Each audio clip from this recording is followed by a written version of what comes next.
All right. Hey everybody, how you doing? Welcome to Streamer and Troll. Where today we are talking about achievement unlocked, building your community, inside jokes, and establishing boundaries here on Streamer and Troll. Yeah!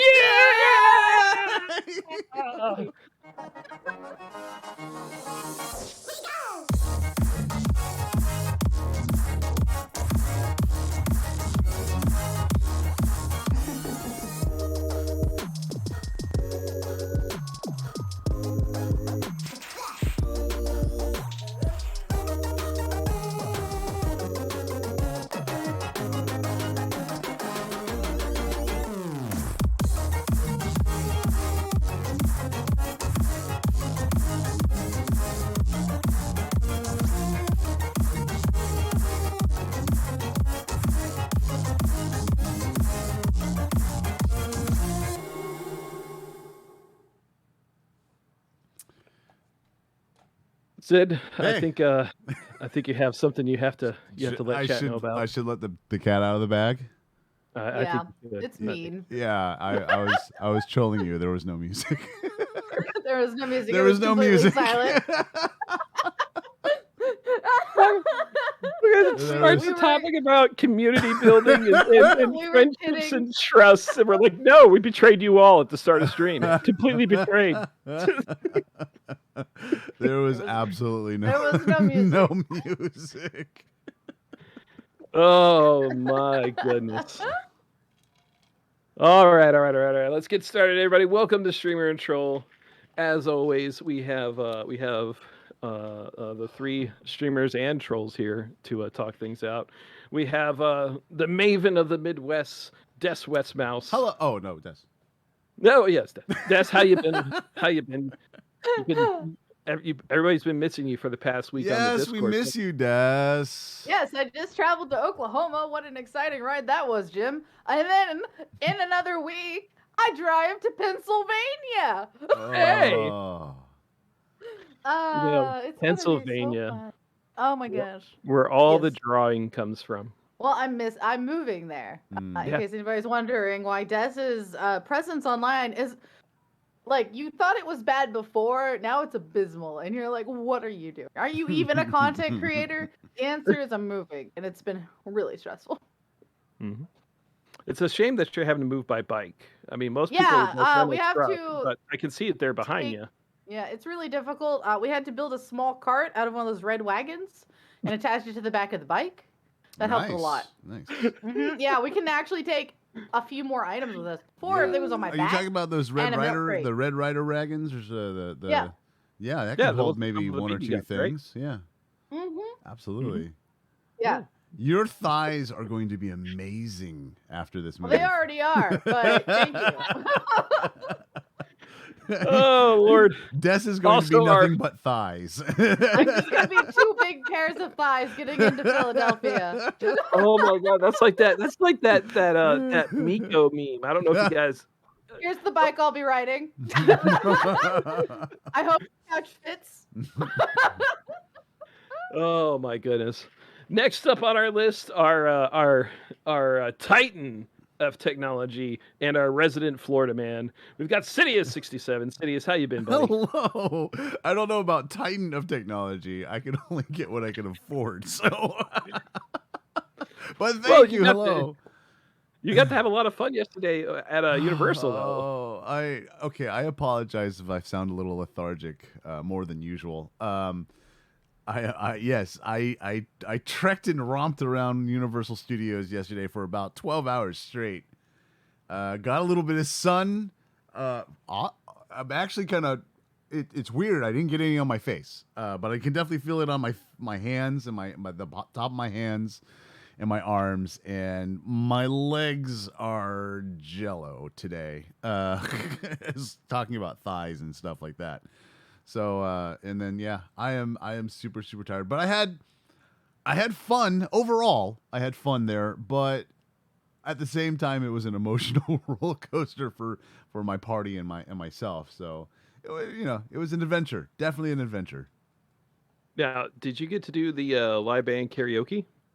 I did. It was a Rising Star karaoke over at Universal Studios City Walk. And you know, it has its ups and downs. Very nice venue. You feel like you're on an actual stage. Not so Las Vegas, but definitely a nightclub stage. You're elevated up, and there's tables out in the room, and it's all divided. And the place was absolutely packed. Oh, awesome! I mean, as much as they could. You know, they still are doing the whole COVID policies and stuff like that. Right. But fortunately, they've lifted the mask requirement if you are vaccinated.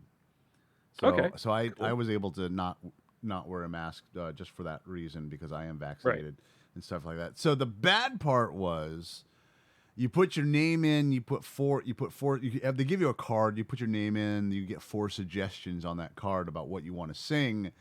And then once they call you up after you sing, you're done. That's it. That's it. Yeah. That's all you do. One song through the entire night. And they're open from like 8 p.m. to 12:30 a.m. So yeah. Did they give you any idea when they called you? They have okay, so on the stage behind, like on the background, on the backdrop of the stage, they have like 3 large TVs. And the middle TV, like 2 of the other TV shows, like TV, they show like background stuff and images and stuff like that. The one in the middle, shows the lyrics, like whatever they're showing for the thing. And on the bottom of that, they actually have a ticker sign which shows you who's coming up next, which was really, really sweet. Oh, that's good. That's really cool. Yeah, but they don't. So they give you 4 suggestions on the card, but they don't tell you which one they're going to pick. So it's like random out of those 4 suggestions. So I got up on stage thinking I'm going to do my first one, which was "Don't Let the Sun Come Down on Me." And they picked "Beyond the Sea" by Bob and Darren, which was like my second to last choice or whatever it was. So. Right. So it was like, and they don't tell you until the thing pops up. So it was like, oh, okay, I'm gonna sing this one. All right, cool. So and did they have a spot for the words for you? Yes, they have it. They had it fully professionalized, like a real like say if you know, I guess. I don't know, Taylor Swift or something was doing a concert. So they had speakers in front of you, which projected the music and your voice so you could hear it. So you're not wearing headphones like we are. And like in Twitch Sings, we were able to use our headphones and be able to hear us, you know, and stuff like that. Right. So they had the speakers in front, and then beside those speakers were 2 large TVs that showed all the words and stuff like that. Okay. Yeah, it was perfect. Like I said, setup was impeccable. They had backup singers. I had backup singers. They were supposed to have a live band on the weekends, but I think because of the whole pandemic thing, they've kind of stopped that for now. So, but they did give us at least live backup singers, which was kind of cool. Oh, that's cool though. Yeah. That's cool. Yeah. Yeah, I'll look forward to that. Look forward to that at TrollCon. Either way, last but not least in our trio, we have your ever so humble and gracious host, Zealous Mark II. Yeah. Thank you. You may applaud now. It's fine.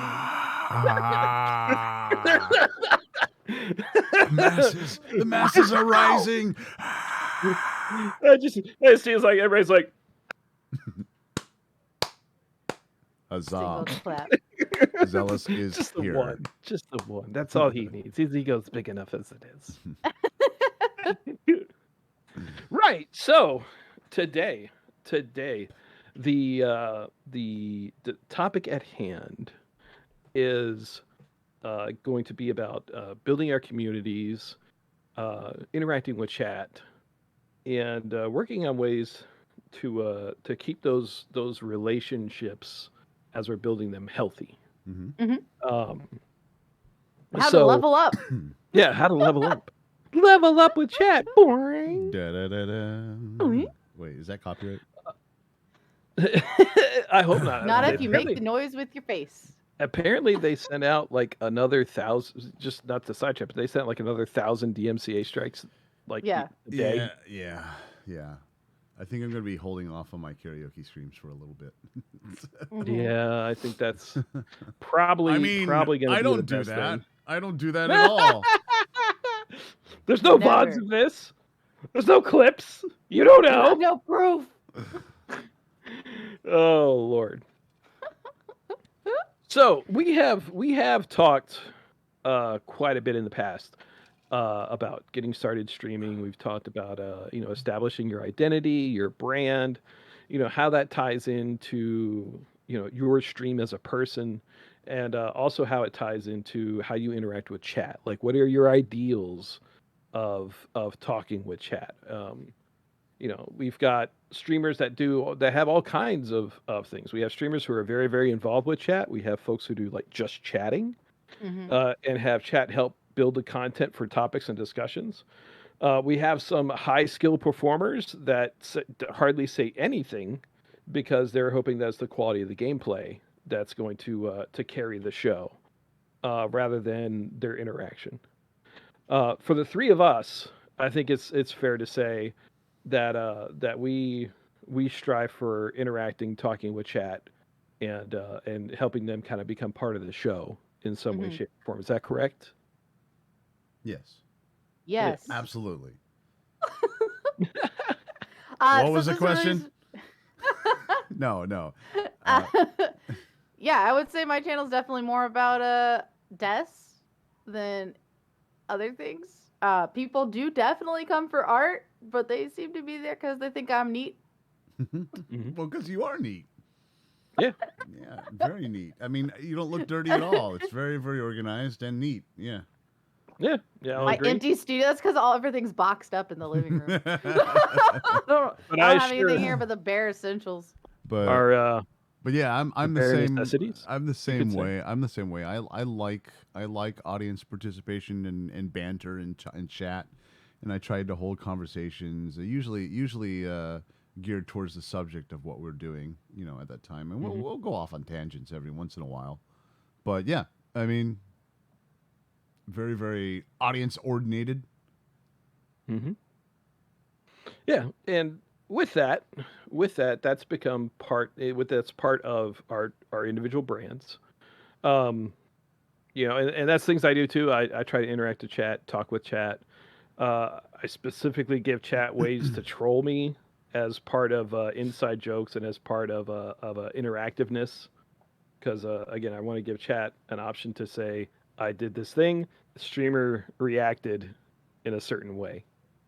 And with that, that's something that we have to be aware of as our communities grow, as our followers grow, as our average viewership grows and changes based off whatever games we're playing. This is something that we kind of have to be aware of, because everybody comes in the chat. When they come in, the first time they come in a stranger. We don't know them, and throughout the process of streaming, and when we're consistent with streaming, and we're showing up and we're on time, the more that we see this person come in, the more that they become more of a friend to us. So it's a change of, we don't know them, to all of a sudden, if we stream 4 times a week, they're in there 4 times a week, and they could be there anywhere between 15 minutes to 3 hours of the show. And during that time, you're getting to know them. They're getting to know you. They see you happy, they see you sad, and they see you in certain ways that oftentimes we only allow personal friends to see. If we're having a bad day and we decide to talk about having a rough day, oftentimes that's when someone will come up and they'll be in chat, and you instantly get I'm sorry's, you get hearts, you get the hey, you'll get through, you get as a streamer, you put it out there and you get instant hey, we love what you're doing, keep doing it, sorry you're having a rough day. Right, and this can be a great thing, but obviously it can also go too far, and so sometimes you accidentally become a cult leader. I know what you're talking about. I compiled a list from the internet of what defines a cult leader and a cult, and I Sid, I've come to you today. Oh, shit. And you tell me if this sounds like anyone we know. Okay. 1, charismatic leader. 2, a focus on education and educating their members. Okay, yeah. And 3, financial exploitation of members. I don't know, Zealous. What? What are you talking Does about? Does that remind us of anyone that we know, Zealous? Look, what? I mean, I was on board with everything until the financial exploitation. So that is actually more broad. It's like an exploitation, either sexual, socially, or economically. But I found it really funny the kind of balance it must take, because realistically, isn't that what a Twitch channel is? Pretty much. Like, you're trying to be this charismatic personality, bringing in an audience. You're kind of educating. You're trying to inform your audience. You're not trying to indoctrinate them necessarily, but kind of are with your brand. You're like, I need you to believe in my brand. Like, do it. Look at it. Smell it. Live it. Smell it. Live it. Buy the merch. Buy the merch. Buy the merch. Buy my product. I'm being.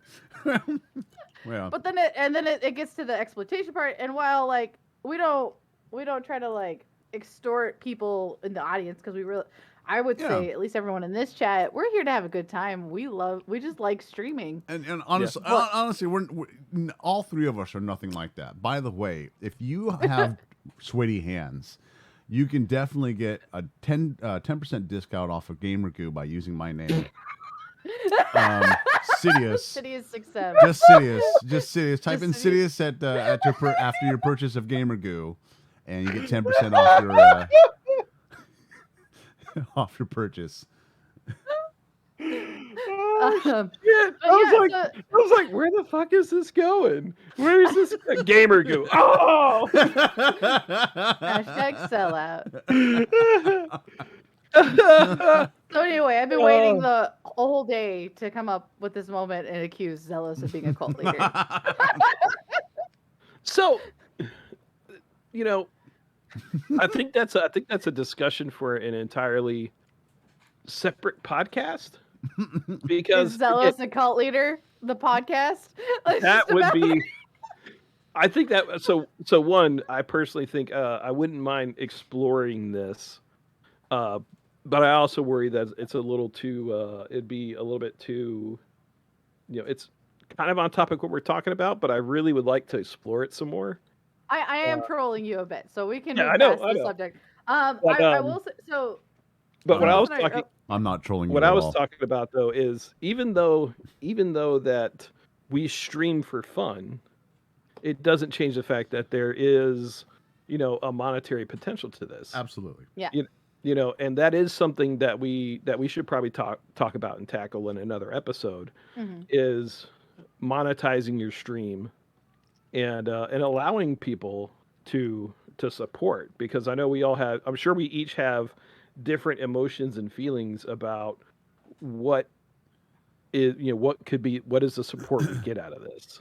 And when it comes down to monetization, it's an important question, because wouldn't it be great if we could all go full time? But to do that, you have to have a lot of support from a lot of people. Absolutely. Tammer's talking about, so everybody does sub only chat. Okay. So we were watching this thing earlier, and what started my train of thought in this accusatory line of thought was that typically, and I think I've heard Sid talk about a similar phenomenon in his community, but we tend to like a good streamer, a good personality tends to collect those who feel otherwise out of place, right? They collect strays. And so they give off a vibe of like, hey, I can click here, I can belong here, I can do something here. And so I think that if you are running your channel appropriately, there's going to be a section of the population who's absolutely into that. And they're going to feel welcome and like they found their tribe. Yeah.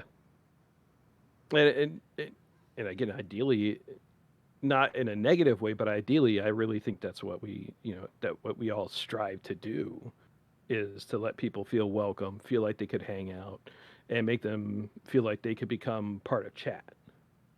And that's and again, that's part of when I was talking before about it being a relationship between the streamer and chat. That the more comfortable people feel coming around, the more that they get involved, the more passion they feel to watch the show. And that is what we're looking for. Is we have longtime viewers. Very often, they are even if we've never met in person, they are our friends. Mm-hmm. And honestly, those longtime viewers, those ones that keep coming back, that are regulars, if you really look at it, that's our stream.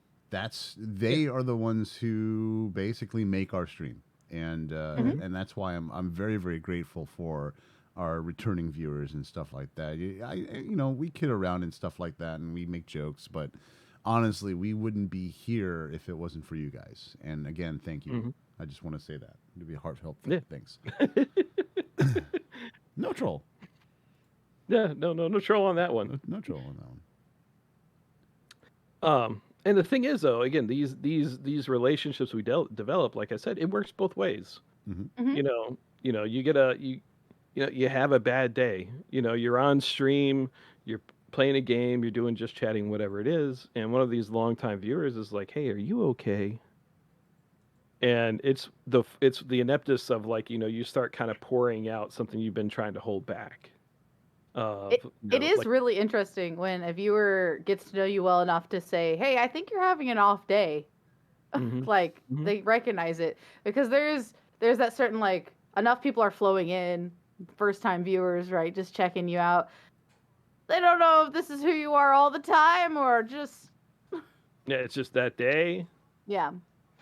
And it's interesting, and again, in a lot of ways, it's we're doing this for fun, but a lot of times, again, optimally, if I streamed the amount of hours I wanted, this would almost be a 30, 40 plus hour a week job. Yeah. Mm-hmm. And it's one of those weird things where you start getting to know the people you work with sometimes better than certain members of your family, especially after you get out on your own and your family's separated and not in the same house. Your friends at work, the people you get to meet at work, ideally, again, you can work at a terrible place and you don't like anybody there. It's possible, but but just by virtue of spending time, though, you get to meet these people who end up becoming friends. And in a lot of ways, it's the exact same kind of thing in chat. You build these relationships, and people who come out who've maybe watched you since you started stream. Was it 6 years ago or 7 years ago, Sid? I'm sorry. For what? So when did you start your stream? Let's say about 7 years ago. Yeah, maybe. So plus. you have a few viewers who have been there since the beginning. They've been hanging out with you for 7 years. 7 years, yeah. And it's wild. It's wild. It's incredible, and I'm sure that to you they are just as much a friend as some of the folks you know in real life. Absolutely. And again, it goes back to those people who are considered regulars, those longtime viewers. Absolutely. Sorry, I got distracted by Titch. She was like, "Yep, 7 years." Tamara's definitely one. I was like, Titch has been a fan of Sid for 7 years. I thought they were married. That was longer than that. What? Yeah, it's definitely longer than that. You're putting me on the spot now. 7. Definitely know how long it's been. Definitely. It's been at least. Yeah, it's been a while. It's been at least a while. I'm fatigued. I can't do math right now. But at the same time, there's definitely times where, and again, there's different tiers we get to know each other, and it's interesting that even though whether it's new viewers, long-term viewers, things like that, there's definitely people you consider friends, but there's also people who end up taking that kind of time and relationship with the streamer, and it becomes a bit more confusing to them, because that level of friendship and interpersonal intimacy, where they've been watching you on stream. They watched you when something tragic happened and you kind of lost it on stream. You got like a very emotional reaction. Like in Twitch Sings, I tried to sing the first time I tried to sing the first Noel. I just bawled. I just bawled like a baby because my mom loved Christmas music. Her name was Noel, and it just was really, it opened up. I didn't. I should have saw it coming, but I didn't. It just opened up this really big hole. And man, you want to talk about getting emotional on stream. And some of the folks who are watching, when do they ever see a guy really cry? Like a guy just literally have a true like emotional sniffing, booger coming out of the nose, tears going everywhere, cry. And it's hardly if ever. And usually the only person who sees that is like their kids or their spouse. Yeah. And it definitely affects some people to be able to when they see that might, who knows, in some people that might be like, oh my God, my friend's feeling really sad. In some people, they might have an overreaction to it because, they've never seen that from a friend, a spouse, a family member. And it might trigger something deeper, and it starts developing into more of a parasocial relationship where there's a perceived relationship that's deeper than, hey, just welcome to stream. And those things happen. And that's one of the that's something that folks need to be aware of when they get started streaming, is that these things can happen. Regardless of whether or not you're doing it on purpose or not, you are going to make connections, and people are going to have connections, and then whether it be low or deeply personal, it's going to happen. Well, you think about the markers of a good relationship, and this was brought up in some material we were reviewing earlier. You laugh together, you develop inside jokes, so that's a higher tier of friendship, right? And then one of the things that Zealous and I think Sid too, I'm having such fog brain about this. Talk about a lot is the power of showing up and just being there. And so the consistency, right? So you got a consistent streamer, you got your consistent viewers, and you're there a lot. And so Zealous and I have talked a lot about the power of showing up. This is a theory of how to succeed sometimes in either streaming, work, projects. You just do it, you go, right? But it has another opportunity. So I was sharing an anecdote earlier that one of the ways I made some of my closest friends was just being consistently around them. I made very good friendships with some incredibly introverted individuals. And so my patented method for friendship making was I'll just be around them until they forget the time before I was. I'll just be there until they forget. And Des, that seemed to have worked because I don't remember when we met. Exactly. You don't remember the time. You were just here in my life. I bet. So, and I have this weird personality, believe it or not, where I've literally had people like just like overlap me on memories from way before I ever knew them. Like even now, I bet I could talk you into remembering me at some event from 10 years ago. Yeah, right, Titch? I think Des was at our wedding, right? I was at your wedding. Yeah. 13 years ago, remember? Like, I was there. I was young. I was in high school still, but I was like, you thought I was neat. That's one of those things that's so fascinating about the human mind. And it happens a lot with spouses, that the spouse will, like your spouse will tell a story from like their childhood or something. And next thing you know, that next time you hear them telling it, like they're there with you in this memory, like in this story. And it's so fascinating that our brains do that. Like with the people that we communicate, that we depend on, and we might have a memory and we're like, oh yeah, don't you remember being there when Santa Claus came to bowl? And it's like, No, I wasn't there. Yeah, I wasn't there for that. What the fuck are you talking about? Yeah, no, yeah, you totally were. It was that. No. Huh? I could have sworn you were. Oh, I didn't know that. Des, did you know that you're at Tamara's prom? I was. I was also at. I think I was at Ditchery's prom as well. I'm definitely old enough. Oh god. But it's really fascinating stuff. But again, that goes back to in building these relationships, how powerful they can be for us, the streamers and the viewers, and how it moves and flows and it can really mess with us. Like, I'm sure the example I'm going to use, and I hope it's okay if I'm totally off base, just let me know.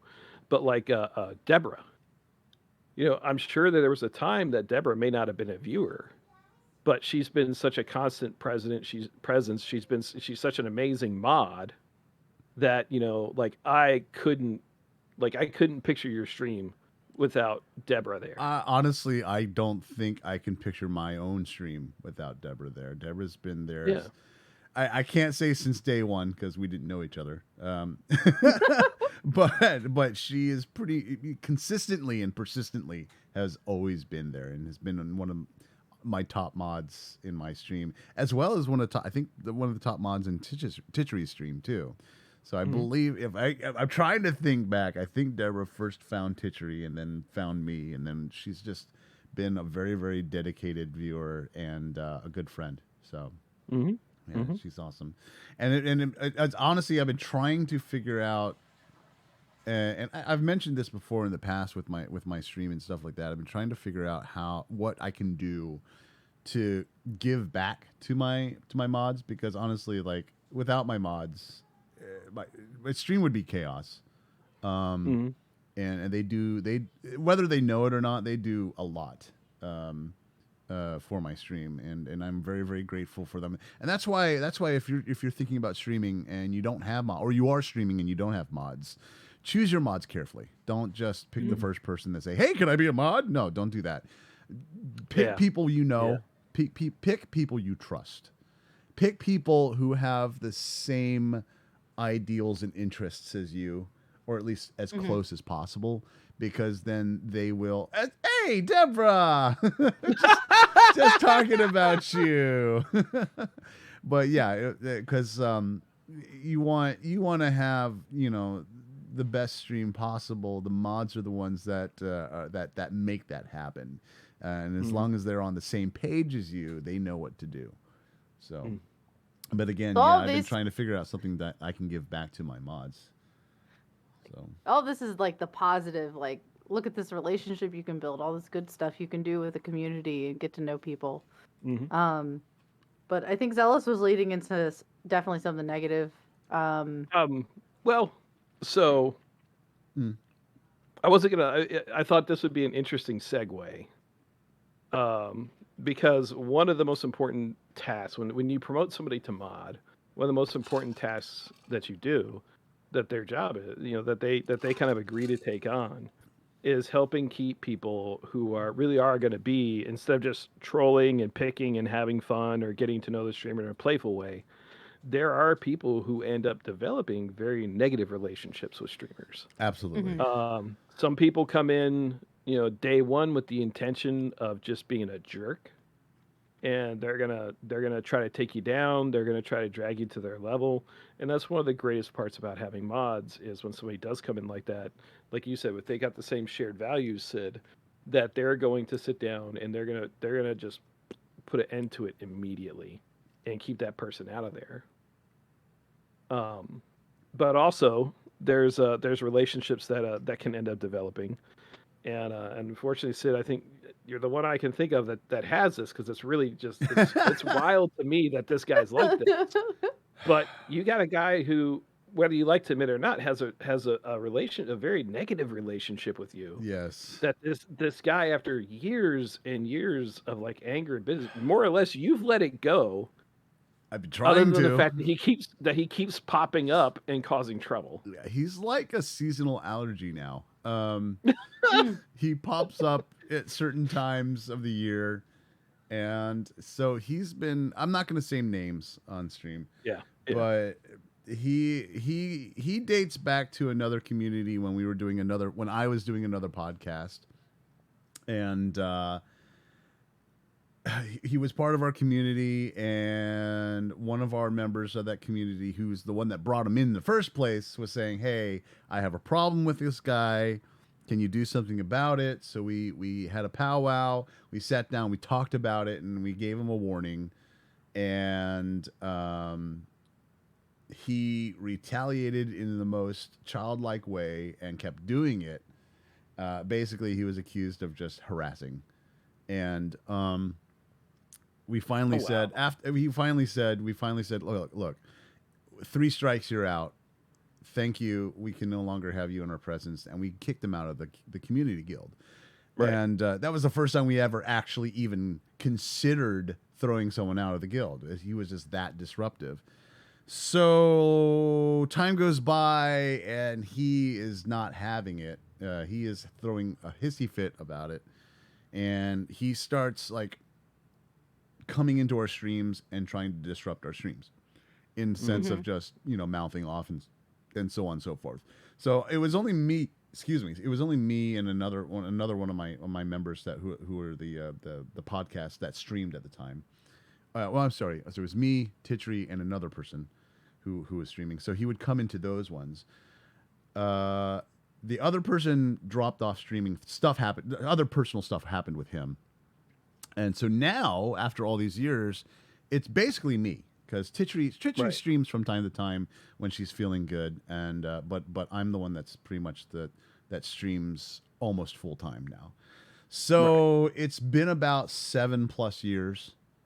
No, excuse me. It's been about 6 years, maybe 5 or 6 years now. He's been feels like 100. It feels like 100. He has continued to harass me through those 6 years. He has claimed he called Lizard Squad on me at one point, and they came in and tried to DDoS me, which they didn't know how to do. So that was fun. So they're definitely not Lizard Squad.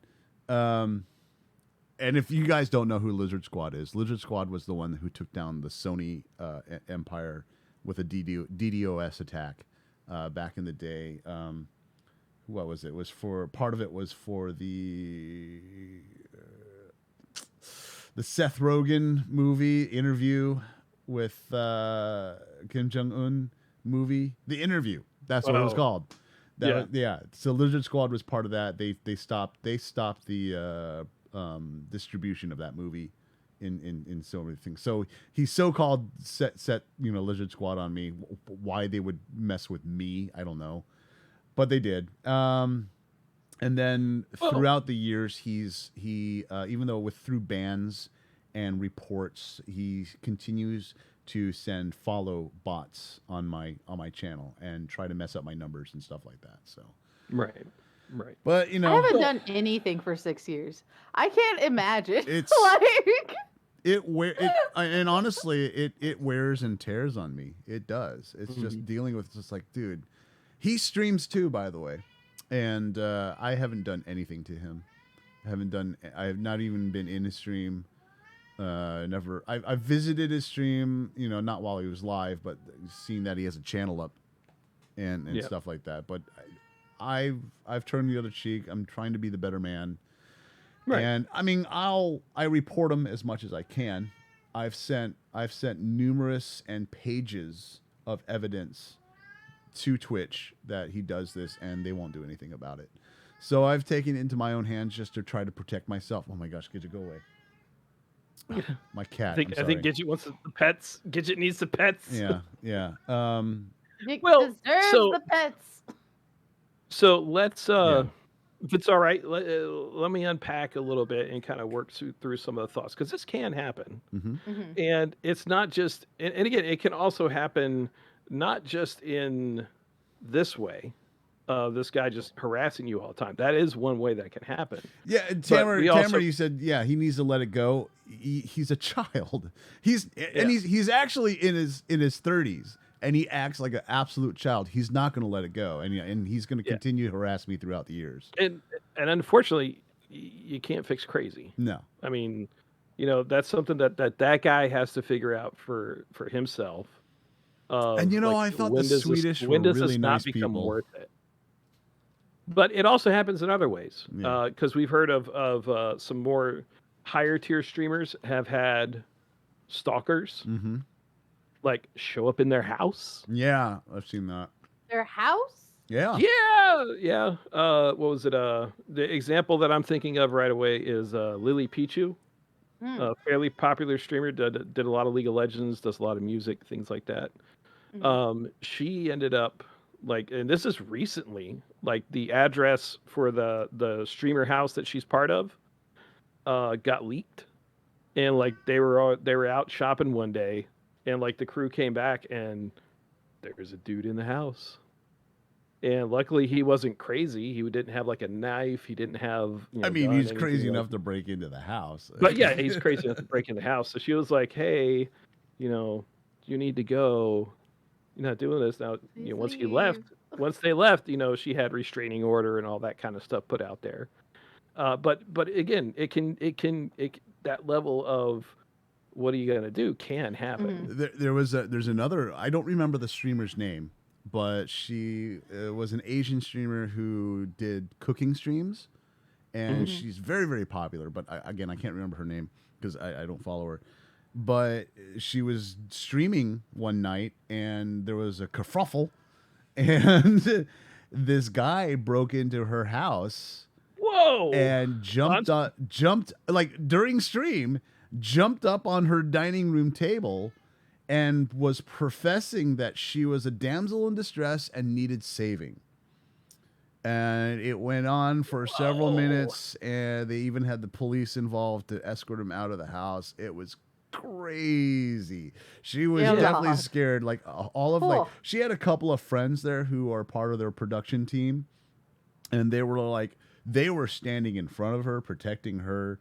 It was absolutely nuts. I saw there's a video out of it, and I can't remember if I can find it. I might be able to post it, but yeah, things happen.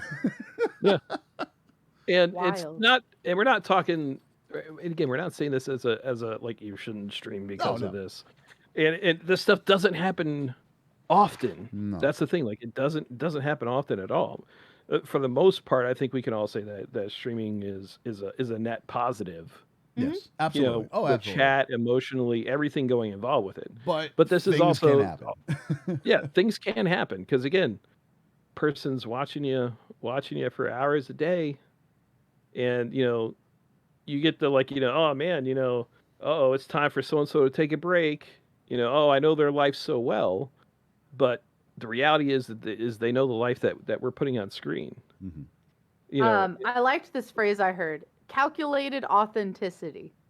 Because I think a good streamer, for the most part, 90% of us streamers, we don't put on we're not fake. It's not somebody else that we are.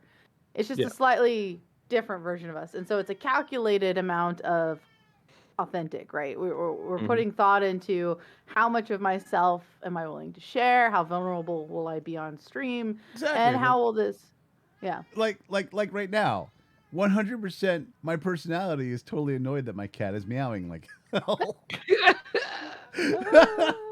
This is 100% who I am right now. Again, I apologize. There's nothing I can do. I can't close my door because that's their only access to their litter box. So I cannot close their door. Yeah.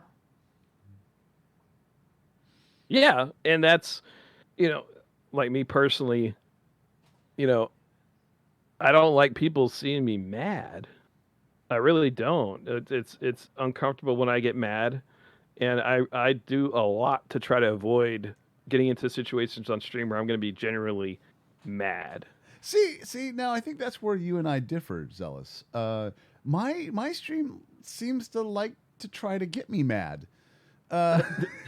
And like, they definitely like to try to kill me in games and stuff like that, and see what type of reaction I have with that.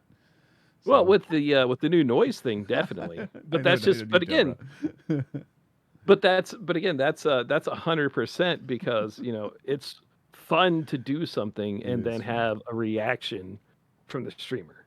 That's just something that is fun to do, and it's a matter of what level you're going to accept that, on your stream, and that comes down to setting boundaries.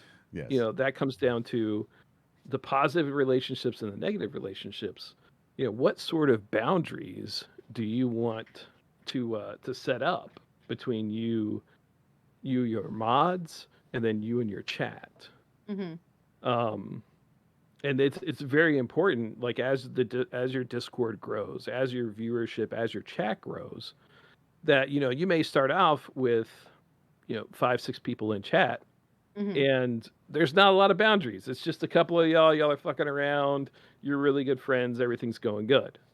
Next thing you know, you're at a point where you've got 20, 30, 40 viewers, and chat starts going faster. And how much individual attention can you spend when chat is just popping? And most of the time, the way your chat reacts is usually solely on how you react. So if you are very toxic and like a child, and name call in your games and stuff like that, and do you drop stuff and like that, and you do that consistently, your chat will reflect on that, and that's how your chat will be. And I've been in several streams where they're like that. They're a very toxic player, and their chat is very toxic, and that's the company they keep. I mean, some people, that's what they want. That's not for me. So I mean, I like a little toxicity here and there, but as long as we know it's like a joke, right? So so I don't stay in those chats. So if you it's kind of like the old what is it, the old proverb, do unto others as you would do unto yourself. Or something. I probably screwed that up, but whatever. Yeah, that's approximately right. Treat people how you want to be treated, basically. So that's how I try to conduct my streams as much as possible, and that reflects to the people who are in my stream, or my viewers in my stream. So yeah. And Des, looks like you had an idea you wanted to touch on. Sorry. Yeah, I'm sorry. No, that's fine. Go for it. I'm sorry. Oh gosh. One is a complete tangent, so I'm gonna try to not say it. No, that's what we're here for. Well, the complete tangent is like, oh yeah, chat's like a toddler. If they get a boo boo and you don't overreact, they'll be okay. I'm sorry. Well, so like if you're around a small child and they fall down and get hurt, they look to you to determine how like grievous of an injury this is. Very frequently, they'll look at you, and if you go, "Oh, are you okay?" they will be like, "Oh, I must be hurt." And that's why anytime a child falls and bruises their knee, I take them to the hospital to get it amputated. That's how I react. Then they know it's the end of the world. But if you're chill, the child's like, "Oh, okay, I'll keep playing. I'm good." Anyway, so the not tangent part was like to flip all of this around. You also have to consider so we talked a lot about how chat will react to you, but I think it's worth considering what pressure you're putting on chat. So what pressure are you putting on your audience and your community, right? And so I say that like, brain, are you overly relying on them? Are you putting too much pressure on them to be your best friend because this is the only social outlet you have? What kind of pressure are you putting on them? And like, hey, I really rely on you guys to be here every time because I'm so like... Oh, okay. Like, how much weight are you putting on them to fulfill you as a person and like meet your emotional needs? Does that make sense? Yeah. So I think what you're trying to say is as a streamer, is chat. When chat comes in, if chat is your primary emotional, like your emotional hug is chat and just chat, that may not be a healthy thing. That might be a bit unhealthy in your day-to-day life. And putting that and making chat feel like they have to be that way can be a bit rough. That's like there's a few only example I have off the top of my head is there's a couple of female streamers. One of them really leans heavily on the financial dominance kink. And like, if you're gonna get like she'll be in chat, like talking to her chat, and she really is like, hey, if you go watch someone else, you're a piece of poop. Like, I don't want you, if you're gonna watch someone else, I don't want to be here. And if you're even thinking of seeing someone else, you need to donate $20 right now, and get whatever blah blah blah blah blah 20 is. And there are people who respond to that. There's people that's what they're looking for in life. But that's also part of her. I'm sure that's part, in part her playing a role as a streamer. Like, okay, people are into this. Let's see where this goes. I'm okay doing this. But also, if you're not self-aware, if you're really not paying attention to your own emotional needs, your own emotional outputs, that you may accidentally end up somewhere like that. Maybe not on the financial level, but on and I've heard this again on a number of different streams of like, oh man, so you guys are coming out.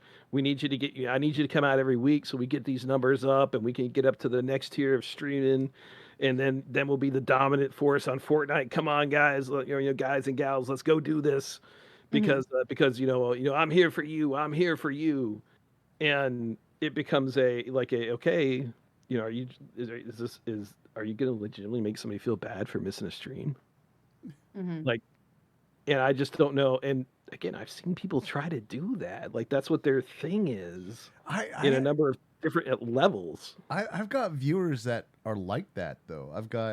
And they'll message me. They'll private message me and say, hey, look, I was real busy, man. I'm so sorry I missed your stream. I just, and I'm like, dude, it's okay. Life comes first. I always tell them, like, life comes first. You do what you need to do. My stream will always be here. I'm not that demanding. You don't have to be here. Right. And they're like, dude, I am so sorry I missed your stream. I'll make sure it won't happen again. They're like, no. Do what you need to do, okay? I've had several people do that to me, and it's it's weird. It's weird. And dealing with that. But that's a credit to you as a person that you're saying, you don't want to put that pressure. No, I don't want to put that pressure on the chat. No. That's just similar thing. There's a few friends, one in the room that does a lot.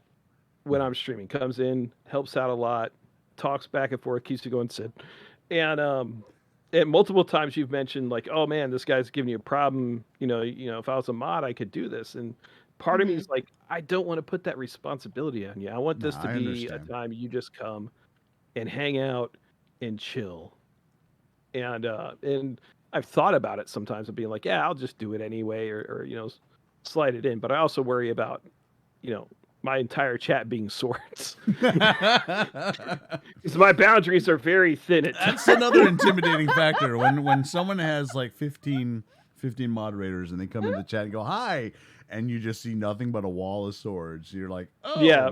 Okay. It's like hey. And then it's like, oh, then everything's an inside joke here. At that point too. Oh yeah. And that's when it's too much too. Somebody new to come in and it's nothing but inside jokes. They're either A, going to say, well, I'm really alienated here, I'm just going to go look for somebody else. Or B, they may look at it and say, wow, it's a great community. It's just a matter of how chat responds if they decide to talk. Absolutely. Yeah. But again, that also is Sid, that's also you establishing a positive boundary of somebody messages you and you say, hey, no problem, man. It's cool. It's cool. That person may feel like they're, closer to you in the social relationship than they really are. And not that that's a bad thing. Again, No. not that that's something terrible until they show up at your house. But it's like, I'm sorry I missed stream last night. I came to apologize in person from Kentucky. I bought a plane ticket. I mean, here's some That's chocolates. what I'm gonna do. I'm gonna show up at Sid's house and be like, Sid, I missed the stream. I'm so sorry. And I missed several other ones while flying down here. I'm so sorry. What? Who are you?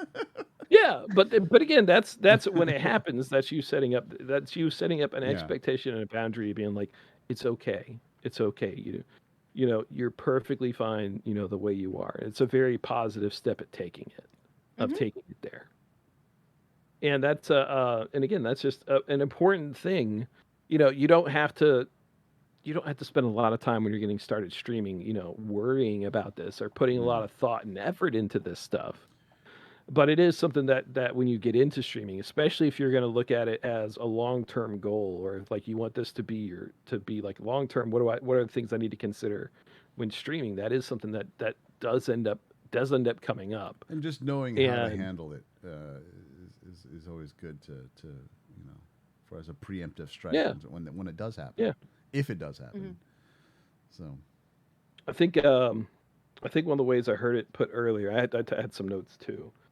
But one of the things that they said earlier that made a lot of sense to me on how some of these friendships and everything can kind of develop and potentially go a little bit haywire at times is, again, like as we're streaming and as we're getting to know people, there's certain check boxes, like you said earlier, Des. Oh, do they laugh at the same jokes I do? Oh yeah, that person, that's a friendship check. When they're feeling sad, do I want to outpour help to them? Oh yeah, that's a check mark box. If they're asking for help with something, do I give to the cause? Oh yeah, that's a friendship. Do I expect anything back from it? No. I'm giving to the cause on that.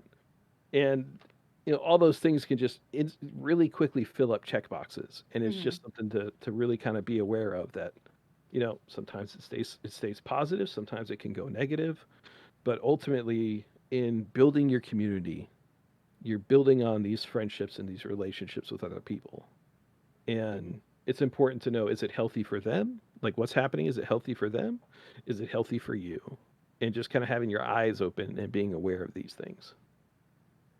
Thankfully, your autofocus has gone haywire. Oh, has it? Oh no! I'm sorry. It's driving me nuts to look at you and go, it's all fuzzy. Well, so I'm watching the Discord, and the Discord's a little pixelated anyway, which is fine. Oh. I didn't realize it was happening up on the main stream.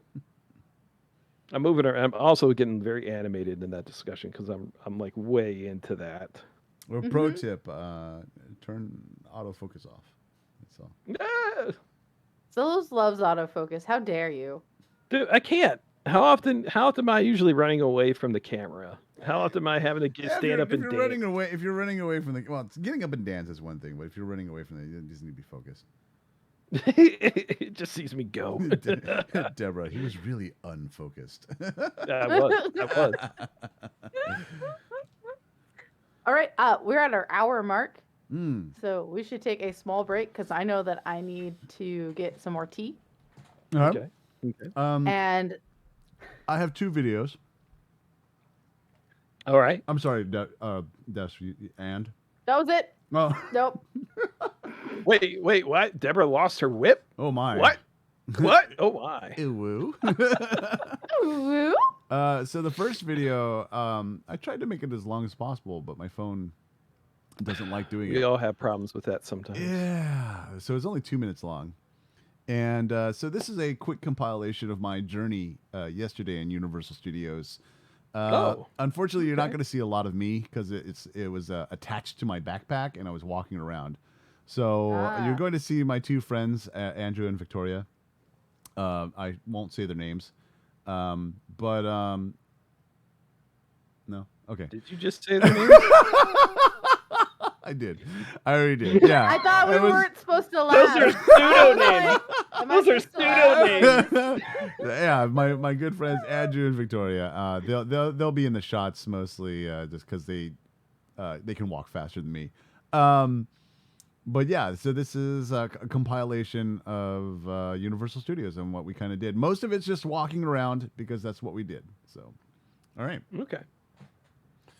So we'll see you back, and once that finishes, I'll switch up to the other video that we have. Okay, cool. Sounds like a plan. All right, here we go.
Look, I gotta eat these groceries at some point.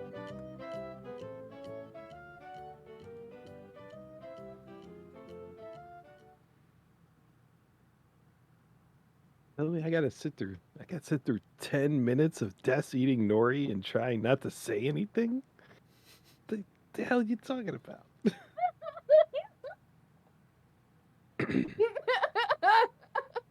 Des eating her algae roll up. It is a seaweed. Do you not know what nori is? Jeez. Fine, eating your ocean plant roll up. Definitely less sexy branding than fruit roll up. It is less sexy. Only than one roll up. kids don't like it. I mean, it's, what is this? Hey, we're back, by the way. I'm glad that you at least had the consideration to unroll it first. We're back, by the way. Hi, I'm Des. So that first part of the video, that 2-minute long video, was me trolling around in Universal Studios. I've learned a lot about taking video. I'm not good at it. It just takes practice. Yeah. But while we were there, I did order some voodoo donuts. So maybe my green screen won't block it out so much. So yeah, these are the voodoo donuts. There's a sample of a voodoo donut here. Let me get that a little bit closer right there. That's looking good. Ooh, fancy. Yeah. We'll have to get some when we go down. Absolutely. Oh, hell yeah. This says Universal Orangesicle. Oh my God. Orangesicle? I thought that was going to be a creamsicle one. It just says orange side. Or no, Orangesicle. It says Orangesicle. And I don't know what the other one is. So these are the ones I'm going to put this in on the itinerary. Before I can, yeah. Oh, if their line, the line to get into Voodoo Donuts was 2 hours long. So, Jesus, I would probably order it on the app. You can order it straight from the app, and that took me 10 minutes to get my stuff because they had to put it together. But yeah, that was a lot faster. Sounds amazingly fast compared to the 2 hour line. Absolutely.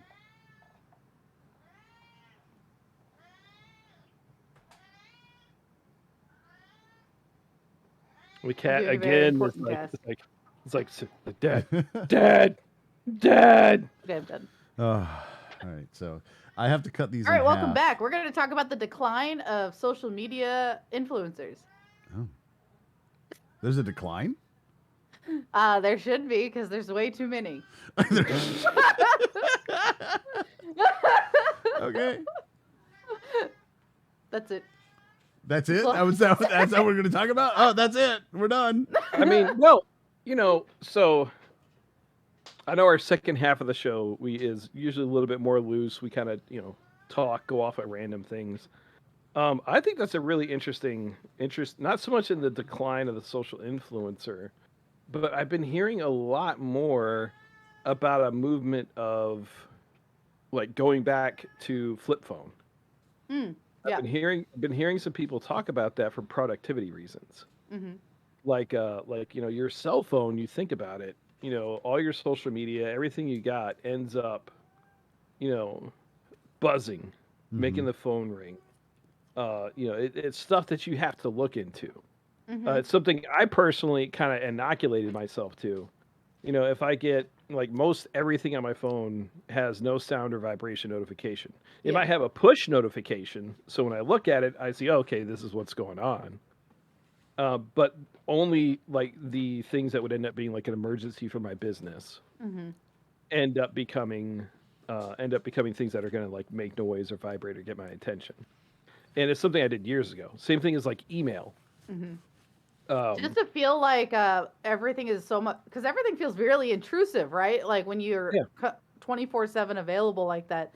So even I turn off notifications on all sorts of stuff. I have to actively go into an app to get any notifications. I don't even have push notifications on unless it's, like you said, work related. Mm-hmm. Yeah. Because it's overwhelming. I can't do that. I can't turn it off and stuff like that because my phone is directly connected to my work, so I have to be always available for that. Well, yeah, but we're talking more like Facebook, Twitter. True. Yeah. Oh, yeah. Oh, like that stuff. Yeah, like even Discord. I don't get any like. I'm not actively being pinged with messages from Discord. It's like go into the Discord app on my phone, right? Yeah. Yeah. Right. Yeah. No, I agree on that too. And that's so there's that. That I've taken it even further. Like some people, when they're bored, they'll just pull open and they'll check their emails or something like that to see if they got something going on. And I pretty much give myself just 2 set times a day. That's like I'm looking at my email during these times. If there's anything between then, I'm sorry if people are gonna get pissed that I didn't respond to them for 5 hours. But the reality is like I got other shit I got to do. And it's something I've kind of made myself do. And honestly, that's kind of one of the reasons why I bought the Osmo Pocket 2 for my recording is so I don't have to be holding my phone to record, Right. And that basically takes my phone out of the equation, and I just hit record and don't even worry about it, right? So and it was actually really, really interesting to see. Now, in the video, it was hard to see, but I was noticing as I was walking around, it's like you're in Universal Studios and people have their faces buried in their phone. Yeah. Yeah. Which is like, I don't know if a lot of people realize how expensive these tickets are. But if I'm paying that amount of money, I'm going to invest in paying attention to absorb it all into my eyeballs. Exactly. I'm gonna no. It's different if they're like taking their phones out to record shit stuff. That's different. But there were literally people that checking their Facebook, checking their Instagram, checking whatever. I think I sat down because there's not a lot of space. I sat down to eat food and I looked over and this person's literally on YouTube, just looking at videos on YouTube. And I'm like, why? That blows my mind. Why? The level of overstimulation I would already be at being in an amusement park, I would not have the mental bandwidth to absorb a YouTube video. You know what I mean? Like, right. I'm already taking in so much. The last thing I would want is another source of entertainment. So I'll throw this out there. What if it was something that they've watched enough that it's a comforting thing? I don't know. I mean, in that case, I don't know why you wouldn't just close your eyes and listen to a little like soft music. But honestly, us three deaths are in a different generation than these kids now. I mean, they don't think about that. Sid, we're in a different generation than deaths. You're in a different generation than I am. Des is in the current generation. What about the 4-hour line? What about the I'm not a Gen Zer, which is the current generation. My youngest cousins are would probably be the current generation, right? Okay. And so it was interesting. I was talking with my cousin who's a mom, and she was discussing how even with her youngest kid versus her oldest kid, that something in the last whatever years in between them, she saw a significant difference with her older kids being able to put screens down. Like it was an easier emotional, like it wasn't like a massive emotional turmoil to get them to put the screens down. They weren't having like separation anxiety from the screens or anything. But with the youngest kids she's seeing and sharing this phenomenon with others, right, is that they just can't. Screens have literally been fully accessible their whole lives, even when they're on limited screen time. Like, we're not talking kids who just have it in front of their face all the time. Just the knowledge that it exists is enough. Now, Ray Frost does bring up an interesting debate. What about a 4-hour line, watching YouTube videos while stuck in a 4-hour line? Well, majority of the time you're with a group. I don't know a lot of people who go to Universal Studios alone. So you have people to talk to.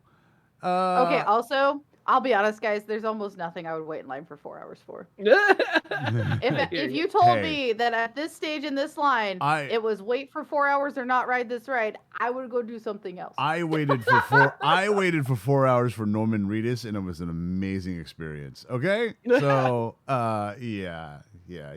So I've got a couple thoughts. I had a couple thoughts on all this. One, to Ray Frost's point, even and this is just a personal thing with me, Sid, is when going out with groups and doing things, I have to have time to myself. Like, Jesus Christ, Des. For those of y'all that can't see it or just listening to this, Des is full on eating a sheet of nori, and she's just like folded it in the middle and is eating it like it's some random, giant flower that she's inhaling into her mouth. Now, normally I would meme and spread this donut all over my face, but I don't want to waste this. No, it looks good. That looks good. Oh my god! And so you got like the creamsicle donut. And it's actually on a stick, like a creamsicle. But it's not worth it. Don't waste that donut. It's a nice donut. Oh, exactly. It's got orange frosting, which gives it that orange creamsicle taste, and then inside it's got vanilla custard inside. Oh, that's so good. Oh. Anyways, I'm sorry. I understand Ray Frost's point though, because again, you wait in a long line, and even when out with a group or something, I need to have some time to myself. Whether that's I listen to music, whether it's I watch a YouTube video, there has to be time that I can kind of get away, have a moment to either clear my head. But I've also done the theme park thing alone before, so I also understand being like. Honestly, I have too. But no, I think there are some people in line who they use their cell phone. So there's an application that has a game on it, and it's a group game. It's like I don't know what it's called, but it has a word. You put it on your head, and the people have to describe that word to you, and you have to guess what that word is. And that's cool. And then if they guess the word, they go, yeah, correct. You hit like that, and it flips it, and it does the next thing. So that one's cool. That's fun. That's fine. And that definitely passes the time in the line because we were. Yes. Yeah, we were. But the guy you were describing earlier was he was just like standing like in the park, being like, oh. Yeah, we sat down. Well, we sat down on the bench, and he was kind of standing there, and just totally absorbed into YouTube. So. Well, that may be. You might have needed a break. I think that's really valid, Zillos. I'm going to interrupt you. It's my turn. It's fine. Fine, you're just a monster that doesn't care about my feelings. It's all right. Yeah, I do. I don't. Sorry. Get better feelings. Get better feelings. All right. So that's its own conversation, right? Is like, what is a worthwhile use of your time? If they value that experience and that's what they're prioritizing in that moment, whether it's for a mental break, or for the sake of looking at something else, because I can totally see being overwhelmed by just like people and things, and it's like I gotta focus in on something, and then I'll come back to this in a minute. At the same time, I think it's easy to get caught up in that virtue signaling at the same time, right? Like that we've talked about that a lot in our private discussions of what does it mean to be somebody who's like, I don't use my cell phone because I'm in public. Like, is that a virtue signaling task? Is that a, like, I am so much better than you because I know how to entertain myself by looking at flecks of dirt? Look at these peasants on their cell phones. They don't know how important this dirt is right here. Right, and so there's totally value in being able to, like, creatively entertain yourself without the use of electronics. But is that a form of virtue signaling where you let it get in the way and you start to, like, put moral worth on these decisions, I don't think it's more. I think you're on the right track for that, Des. I think it's more so it's because we have grown up in a society of electronics, and majority of the time some of these youngins were growing up basically in front of an iPad, to keep quiet, like Titria's parents who take their kids out to dinner and hand them an iPad just to keep them quiet. That's what they know. That is their warm fuzzy thought safe place is in front of the iPad, and it's become a crutch. has become an absolute crutch. And I know I'm sounding like an old fogey. Back in my day, you see it across all ages, right? It's not just the younger kids of today. I've seen this across all age groups. True, and it's become the norm, and I think that's the problem. It's become the norm, and it's become the socially accepted thing to do, whether other than just putting your phone away, looking up and around, and seeing the interesting shit that could totally entertain you. Or hey, get this. Why don't you make your own YouTube and capture the freaking fight that's happening in the cafeteria right across the street from you in the Universal Studio Park? Because that would happen. I mean, it didn't happen while we were there. But things could happen. Things that are worthy for YouTube that be put on there. I think unpacking. I'll start with the screens, and this is just 100% anecdotal. What I've seen from the bowling center, and I've talked about it before, is what I think. I think a lot of people are coming bowling. One, because again, everybody's looking for some form of entertainment outside of the house. They're tired of being inside after this past year.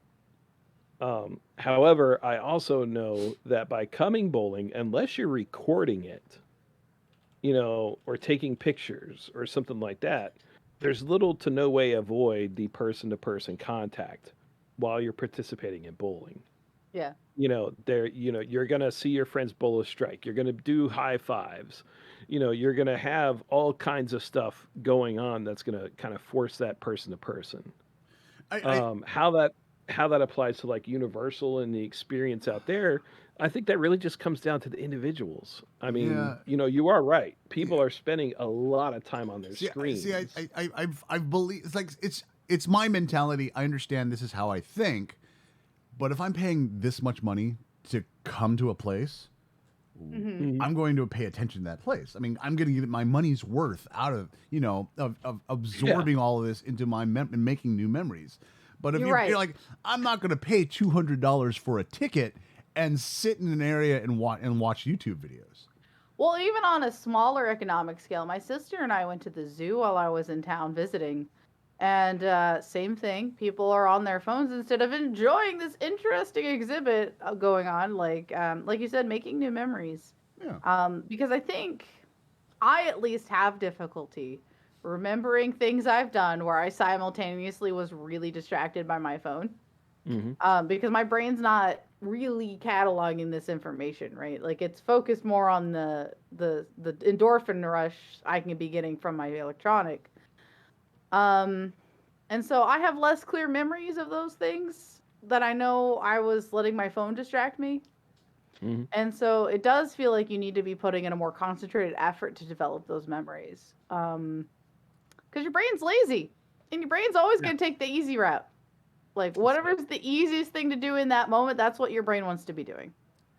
That's, oh God, I don't remember if the book is, like, slow thought versus fast thought, or if it was slow brain versus fast brain. But what it talks about is not just your brain defaulting going for the quick judgment, or going for the quick memory, or the quick pop of dopamine. It also goes into when you're actually trying to experience something and have the long memory experience of it, where you're really trying to soak it all in, and you think about things. And the long memory thinking about things consumes much more of your daily mental energy, or spoons, or whatever system you want to catalog it. It takes more of that energy than just having the snap response. But what's not a cantrip, it's a level 2 spell, and you gotta save up for those. The really amazing thing that that they're just now really starting to kind of push for is the time it takes to bridge the fast into the slow.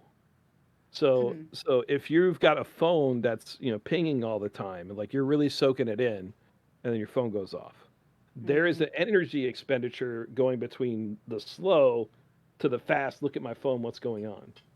Even if you choose not to look at your phone, if you hear that ping, you feel that vibration, it's disrupting that mental flow, right? Like it's a disruption, regardless of whether you choose like, no, I'm ignoring my phone right now. I also get to that point. I also get to that point where if I hear a notification go off my phone and I ignore it, I get anxiety that I haven't, like, what's going on?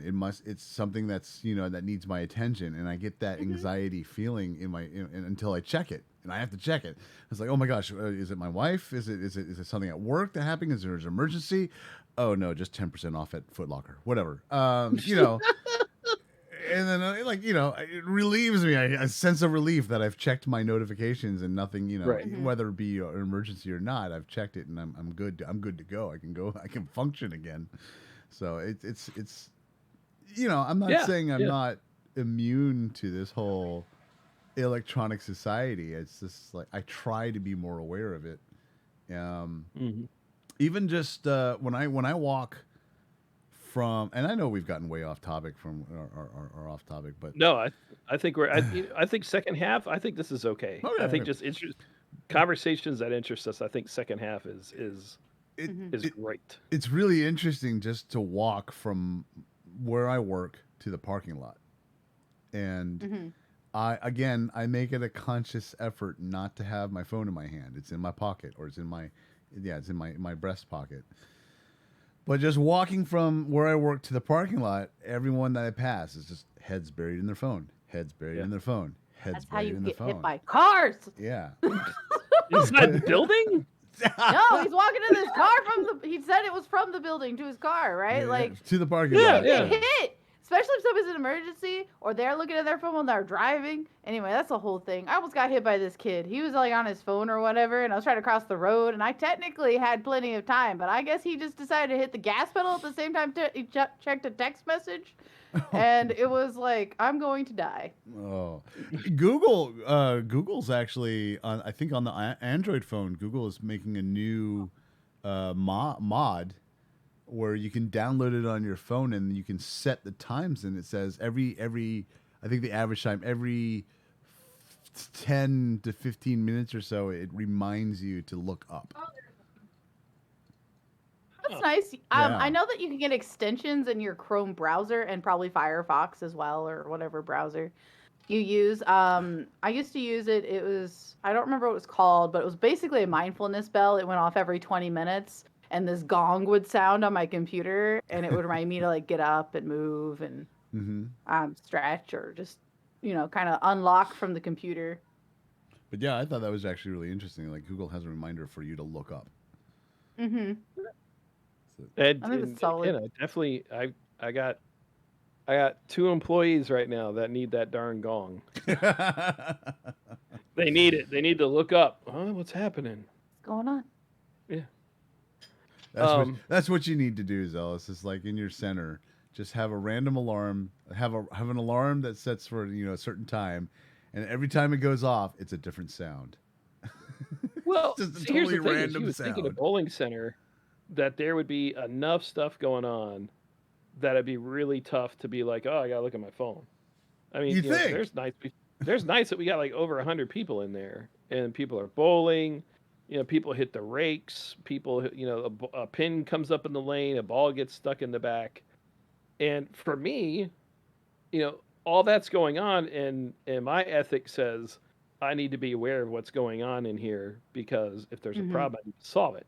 Now, mind you, I also have a much higher buy-in in the fact that I own the damn place. Right. Well, yeah, so that sounds familiar though to me as like when I've taught and been a teacher in a classroom, right? So it's really important to kind of have an open awareness of the space. So like, while I'm not trying to hone in super specifically on every student, right? But I'm generally aware of who's moving towards the scissors, who's moving that way, like what kind of movement is going on in the room, because I need to be aware, like, oh, Johnny's standing on his chair, he's about to cause a scene, I need to move to that. You know what I mean? You just need to be really... Just that open awareness, I think, is a very useful skill. But again, I think that goes along with what Zealous was saying. If you're doing that, it's because you have a higher responsibility, because you are responsible for these children. So I mean, it's different from someone on the outside. Start cutting each other's hair with scissors, I get in trouble. So. Right. And I'm sure And I'm sure you've come across a teacher or two who's like, DGAF. Well, it's a learned skill though. So as brand 100%. new teachers have a really hard time with this because it's so easy when you're working with somebody one-on-one, like to like ultimate. Tunnel vision onto who you're working with in that moment. And so a lot of new teachers, they're great one-on-one. They're really good at explaining their information. They're talking one-on-one. But when you're trying to work with a room of 20 to 30 kids that you need to be responsible for, opening up that awareness is the hardest learned skill as a teacher. Absolutely. Totally agree. That's 100% true. There's, just being aware of your surroundings, period, is now a learned skill. I think it's interesting. I'm going to touch back onto the topic of the streamer relationships. 100 years ago, we just barely had the telephone. Think pre-telephone. Like if you had an inside joke with some, not even radio. I'm talking like pre instant communication, pre-radio, pre-cell phones, the bulk of time of humanity. If you had an inside joke with somebody, how well do you think you had to know them to get an insight? To get an inside joke with somebody, how well would you have to know? Really, really well. And again, it's just so interesting that we have that now, but we can have that inside joke with hundreds of people. We can have that inside joke with so many people, and but our brains, again, we're still humans. Our physiology, our social interactions, the way our brains work and distribute chemicals hasn't really changed to match the modern, the current era of screens. That's why it's easy to take advantage of dopamine, dopamine responses, especially in video games. Like we were I think,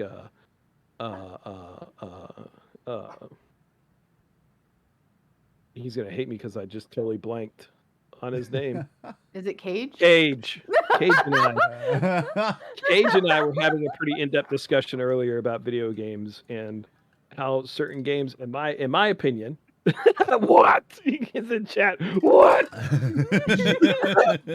Sorry, that's one of the parts where my brain doesn't work is names. Oh God, he's so angry. He's got angry emotes in chat. Oh no. But that was one of the things that when we talked, some video games, because that's part of what they're supposed to do is you play it, you feel rewarded, you feel happy. But there's a lot of games that will very specifically have events and things into the game to give you that instant dopamine gratification. So you're like, oh yeah, boys, we did it. And it's really just a function of the game's programming that you're not going to die during this period. You're going to overcome the odds. And every time you go through and try to redo it, it will eliminate, like if you keep failing, it will gradually eliminate people for you to fight. Just so that you can get to that point where like, oh yeah, we did it, even if it has a variable skill on what's going on. And, my question is like, is that manipulative? Is that like a legitimate experience of the game? Sometimes some games I think, really lean on that to keep players coming in, and I feel it is manipulative, much in the way that loot boxes will hit that dopamine response. Yes. And they're, it's not the same way that they're getting there, but it's utilizing the same chemical reaction in the brain to keep you coming back. It's a cheaper way of getting there. Yep. Yeah. Discount dopamine. Yep. That's why mobile games suck. Deborah says technology's come so long in 50 years, and even in the last 20 or 30 years, it's amazing how far it's come and how connected everybody is. We have a massive worldwide consciousness that we share now, where that's where memes are coming. Like if you think about meme culture and what that means as far as the inside joke of the world, right? Like how many people have to be connected to get this meme that's spreading, and what background information. And sorry, I'm going to jump around into a small tangent of like I think we were talking about this not too long ago, where there is some issue with media, music, movies, books, not books less so, aging poorly because they're not allowed to die. They remain constantly available 100% of the time thanks to streaming services. They're not allowed to age out and be something you had to have been around to see. You know what I mean? Or you have to go out of your way to like, oh, look at this old VHS tape. I remember this movie when I was a kid. Like, instead, we have constant unfettered access to all these things that aren't allowed to leave the public sector, right? Okay. They just stay constantly available. Does that make sense? Right. Yeah. Whereas, So are you saying this in reference to like cancel culture picking up a movie from the 70s? sort of, and yeah, it's yeah. suddenly I would say relevant? that's related. Yeah, definitely. I'm not super aware of that dialogue. I'm aware the dialogue is happening. I haven't been a part of the dialogue or anything because I tend to shy away from the news, like a cat from water. So, but yeah, it's that same thing, right? With you like pick out a movie, people are watching it suddenly, and all these people are talking about it, but it's not allowed to phase out with its time as far as inside jokes and cultural references and all these things. They're just not allowed to kind of go away, right? They're there all the time. Yeah. That came up recently with you mentioned Seth Rogen earlier, Sid. Yeah. He's been in the news the past couple of days. Yeah. Because he had an interview, and he's like, he's basically, to summarize it, he's like, comics don't have to, like it doesn't make sense. Like if somebody's coming after him and trying to cancel them or hating on them because of something they said 20 years ago, that them coming out and be like, oh, I'm so sorry. Oh, it's a terrible, terrible person. That the more honest responses would be say, yeah, you know what, that happened, and it was wrong. Like in retrospect, it's wrong. It didn't age well. But that's entertainment. Entertainment changes with the times. And I feel a lot of people forget that that's what happens. Like back 20, 30, 40 years ago, society as what was socially accepted is totally different than it is now. Yeah. And then like at the time, it didn't age well, but I said that 40 years ago and it was perfectly fine back then.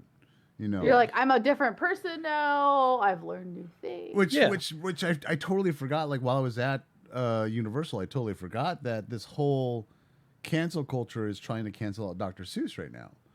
And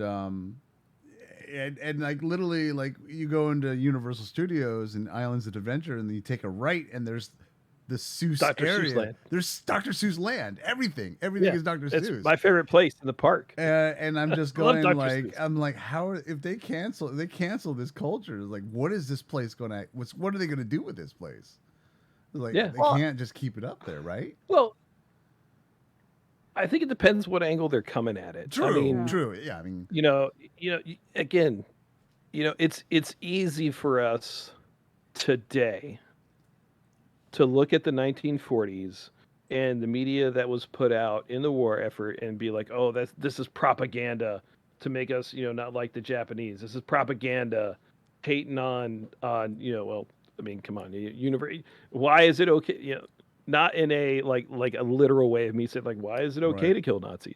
They unequivocally did bad stuff, and there's a reason that they're the bad guys in a shitload of games.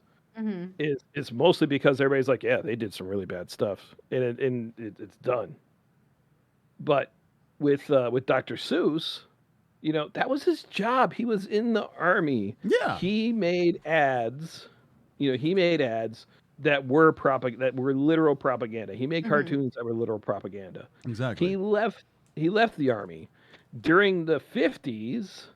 Unfortunately, when working in advertising, advertising is just basically trying to just distill the moment, the time, to make and use it in such a way to make it people interested in products. And unfortunately, he put out some racist ads. He did. Mm-hmm. Does that fact invalidate that 10 that for like the next 30, 40 years after that, though, that he put out content to enrich people's lives. And really enrich people's lives, honestly. Yeah. Because like most of us, I think, honestly, I can probably say most of us grew up with his children's books. Yeah. In some form or fashion. And honestly, if you're looking at his history, you also have his relationship with his first wife. For all intents and purposes, when they got married, when they first got married, it was, love, everything was fine. But later on, he fell in love with another woman. But he was not an easy person to be with. He was perfectionist in his work. His work was insurmountable to everyone else in his life. And then he met this other woman, started paying attention to her, and his wife ended up having a degenerative disease that there wasn't a cure for at the time, and she ends up committing suicide. Oh wow! And in her note, she left a note and was basically like, I know that you don't love me anymore, and I love you so much that I don't want to be in your way or a burden. So I'm going to free you to do the rest of, if I'm going to, I'm going to let you be free. And that's, like how she committed suicide. No. In a lot of people's eyes, you could say like, wow, he's a piece of shit.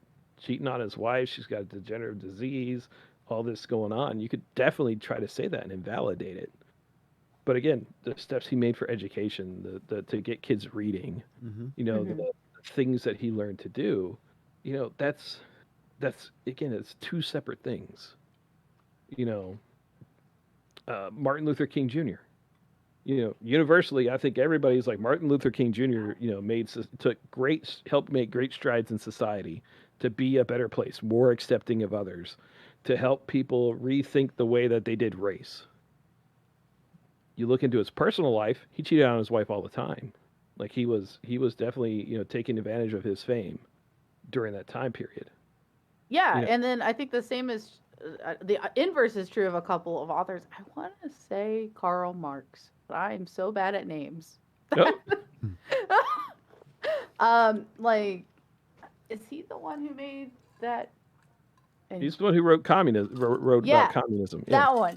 And he's so, like the inventor. That's not a cool thing. People don't generally like that thing, but apparently he was an outstanding family man. Yeah.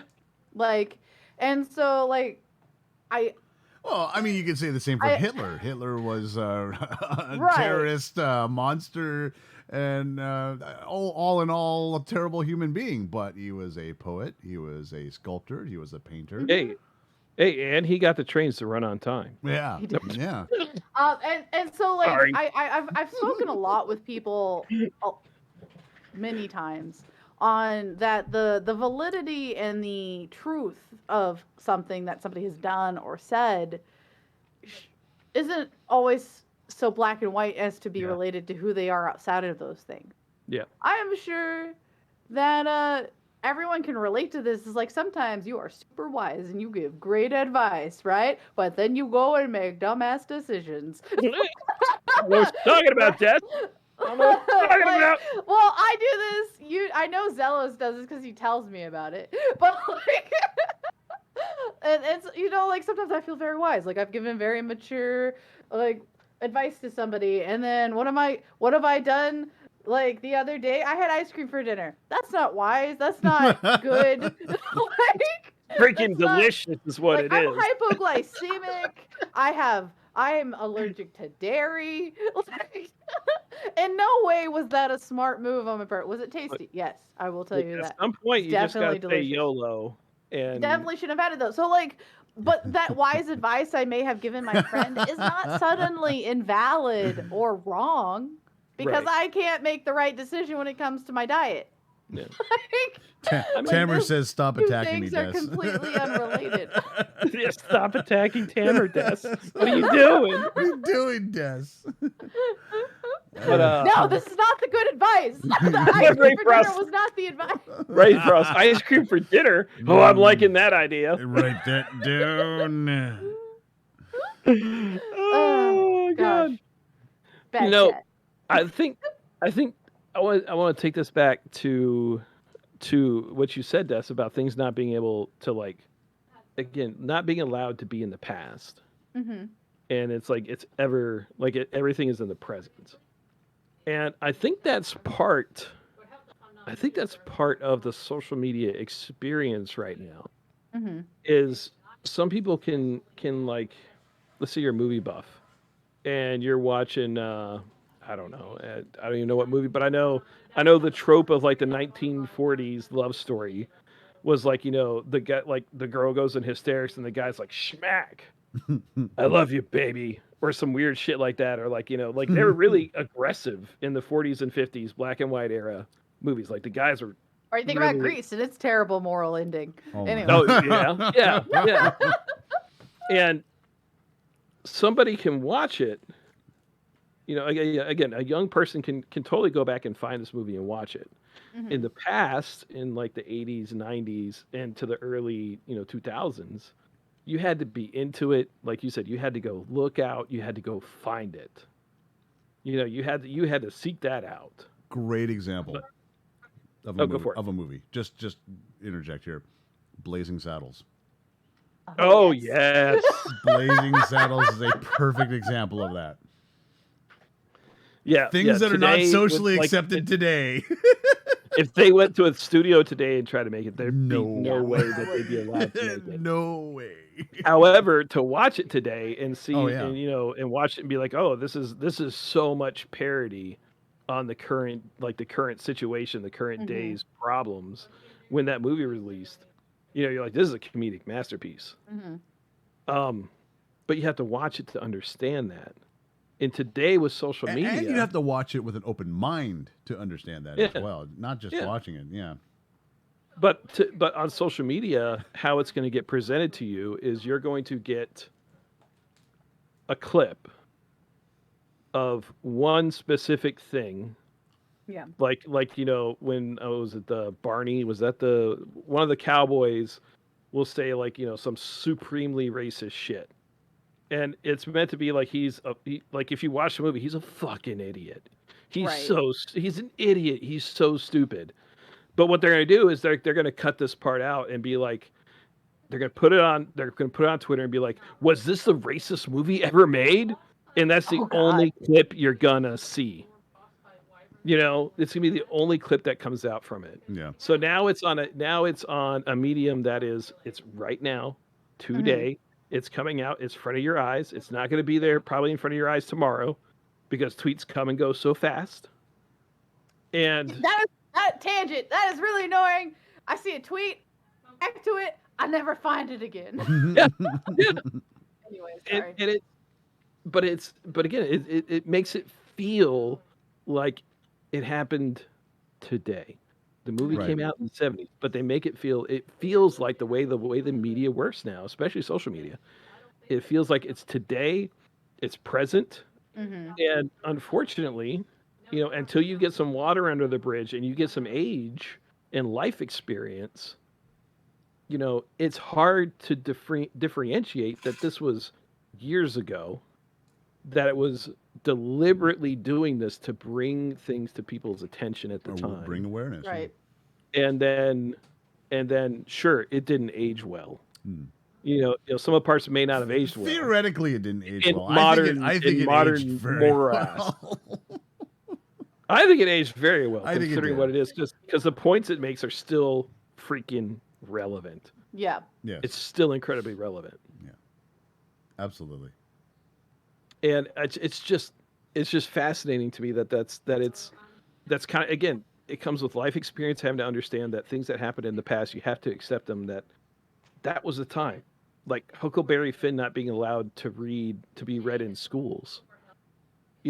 Huckleberry Finn was one of the first books that truly depicted a black person as a black man, as a human being, mm-hmm. not as a second-class citizen, not as subhuman, but as a man.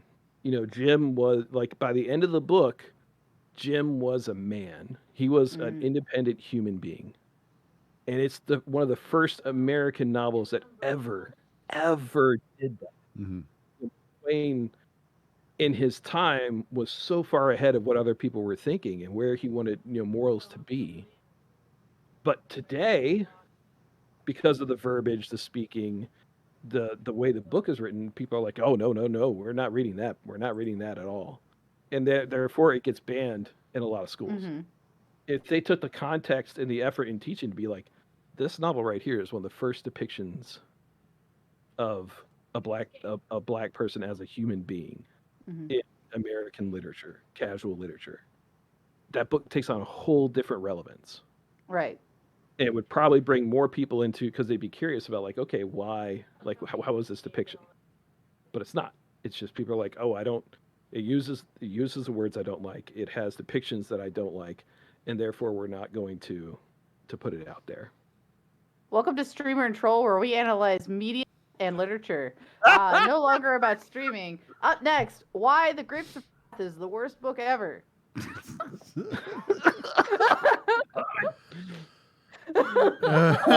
Sorry, this is so. There were some other discussions earlier today of like, things that we don't normally discuss on stream, like parts of our personalities we don't show, and this is one of the ones that like I have to be doing like IRL and like just chatting for me to like really take an idea and just kind of dig into it. But that's just a great passion of mine. So sorry. It's fine.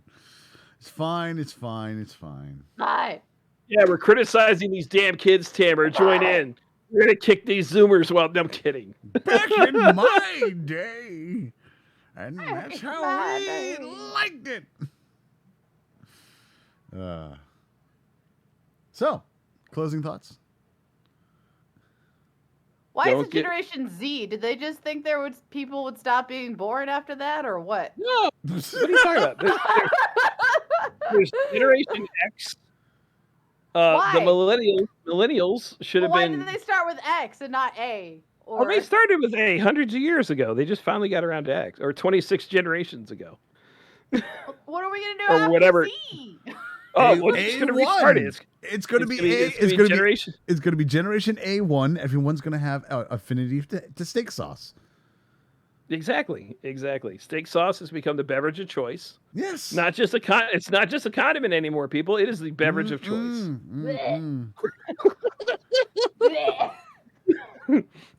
It's got electrolytes. It's what plants crave.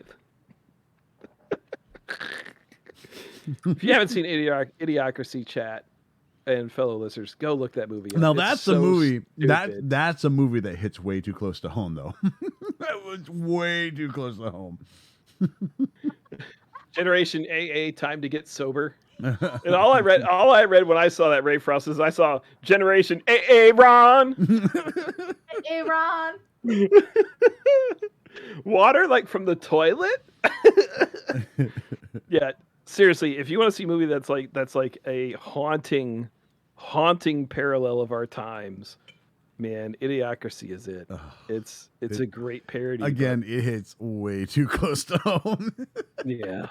God almighty does it. It's terrifying. The only comfort I have is that Fuddruckers is going out of business, so it's not going to be the primary restaurant of choice in the future. Well, apparently Starbucks is going to be a high-class strip club, so... See, we have all things to look forward to. Did you feel like that was the destiny of Starbucks? Can I get a mocha latte? Oh, you dirty bastard, you. I love it. You monsters, all of you. I work with monsters here, people. Do you see what I'm stuck with? Like Costco is like 5 blocks now for the store. That feels too true. Soon Amazon warehouses are just where you go in and you shop yourself. It's the future. If you like today's episode, don't forget to follow. Don't forget to hit follow, like, and subscribe. I just saw something about Amazon. Hold on. Go ahead and talk amongst yourself. I'll find it. Let's see. Tamara says, I was going to ask, does different culture view affect stuff, like the fact the night you're told your Aussie friend about Idiocracy. That's gonna take some explanation. So I was when I was in training for what used to be job number 2, or what may still be job number 2. I don't know. I had one of the other trainees was from Australia, and he and I were talking one night, and he's like, "Oh yeah, I love movies that really take a deep exploration of topics and make you think and make you have to do everything." I was like, "Oh, well, if you want that, you need to watch Idiocracy." Now, part of me, of course, was trolling because I knew that was absolutely not what he was looking for. But there's that other part of me that was delivering the deadpan truth. Because, again, I think Idiocracy is a great movie to take a look at our time and see, like, the potential future of where we're going. And I 100% sold it to him. But I also do think that does change. You know, like, depending on what culture you're in, it really depends. So the greatest example is if you look at when cancel culture hits a topic involving anime, and the Japanese fans like, oh, this is appropriation. This shouldn't happen. And the Japanese fans are like, go fuck off. You know, like this is our culture. And we're so excited that people are willing to share in our culture and learn about our culture and learn about our country, whether it's through anime, through school, whatever it is. They're like, go fuck off. People are learning about us. They like us. We want, we keep putting out anime because people consume it, and we love people learning about Japan. People like me, gosh darn it. Yeah, but it's fascinating. It's fascinating, and that's a very cultural. Again, that's a very cultural difference of opinion. Okay, so then, oh my gosh. Okay, so we're side topic connected. Okay. Cancel culture reminds me of white knighting. Yeah, I can see that. It's this related phenomenon, but on a slightly larger scale, right? Like you have individuals who feel like, usually, it's like middle class white people thinking they need to save everybody, right? Okay, so, I'm sorry, my brain's going on like a whole different. No, go for it. Different like pathways. If you're interested, there's also a book called The Worst Missionary, and her experience going up to. Sorry, it's like related. I promise. My ADD says it is. It's. We have to trust Dessa's ADD unequivocally. There's no judgment on there. But being the white knight of being sent to another country, right, and realizing how she wasn't helping. Yeah. And so it's an interesting book. It's a very interesting book. And just this whole phenomenon of feeling like overly important in your role of like what can you do to make a difference in certain situations, right? When ultimately often what that means is neglecting the circumstances closer to home that you could be making. And now my brain wants to double back in time to this time when I was in a youth group at a church. And I was so mad at the youth group. Everybody's like, let's go on a mission trip over here. It's very interesting over here. And I'm like, they're homeless people right over there. I can see them. Like, it's just this idea of like, why are we spending so much money on travel, board, all of this other crap, when the reality is that money would be better used in a situation where we could go make them frickin' sack lunches and walk out there and talk to them. Like, we don't have to go anywhere. Like, there are hundreds of people in this area right now that need something. They need help of some kind. It's either they're starving to death or they just need somebody to, like, I don't give them cheap discount therapy so while they like decide on some better life choices. I don't know. Anyway, I've got some, just in talking about that, I've got some hypothesis for what some of the mentality on that is, Des. One, I think it might have to do with the fact that it's hard for some people to admit that there are problems here. Like, the real problems are in this country far off, where there's been earthquakes and mudslides, and the country's economy has gone to shit. And we need to build houses. People don't have houses, so we're going to go out there. We're going to build some houses. Yeah. And for a lot of people, it's much easier to accept that as a part of reality than it is to accept that, hey, 2 blocks from where I live, there's 20 people who are, begging for money, starving, maybe alcoholics, and maybe we should help them. It's in my work life, different. Again, it's not people, but I call it the blinders. When we see a problem and we don't do anything about it, and we just accept that it's there, you end up putting the blinders on, to where's the point you just don't see it anymore. You don't think about it anymore. It's applicable to any point of our life, to any problem with people, anything that we go through that we're just like, you know what, I'm not dealing with this. You start getting that tunnel vision. I think it's a credit to you and your understanding of humanity that you're like, hey, there's people here in our backyard that need help, and you're willing to look that reality, that that ugly part of reality, right in the face, and to be like, this needs to have something done about it. Because so many people would just be like, I see nothing. Hey, dude, there's people in Argentina that got problems. Let's go down there. That's not our people. Let's go help other people so we look, not help ourselves. Yeah, and that goes back to some what you said earlier. How much of it's virtue signaling? I don't know.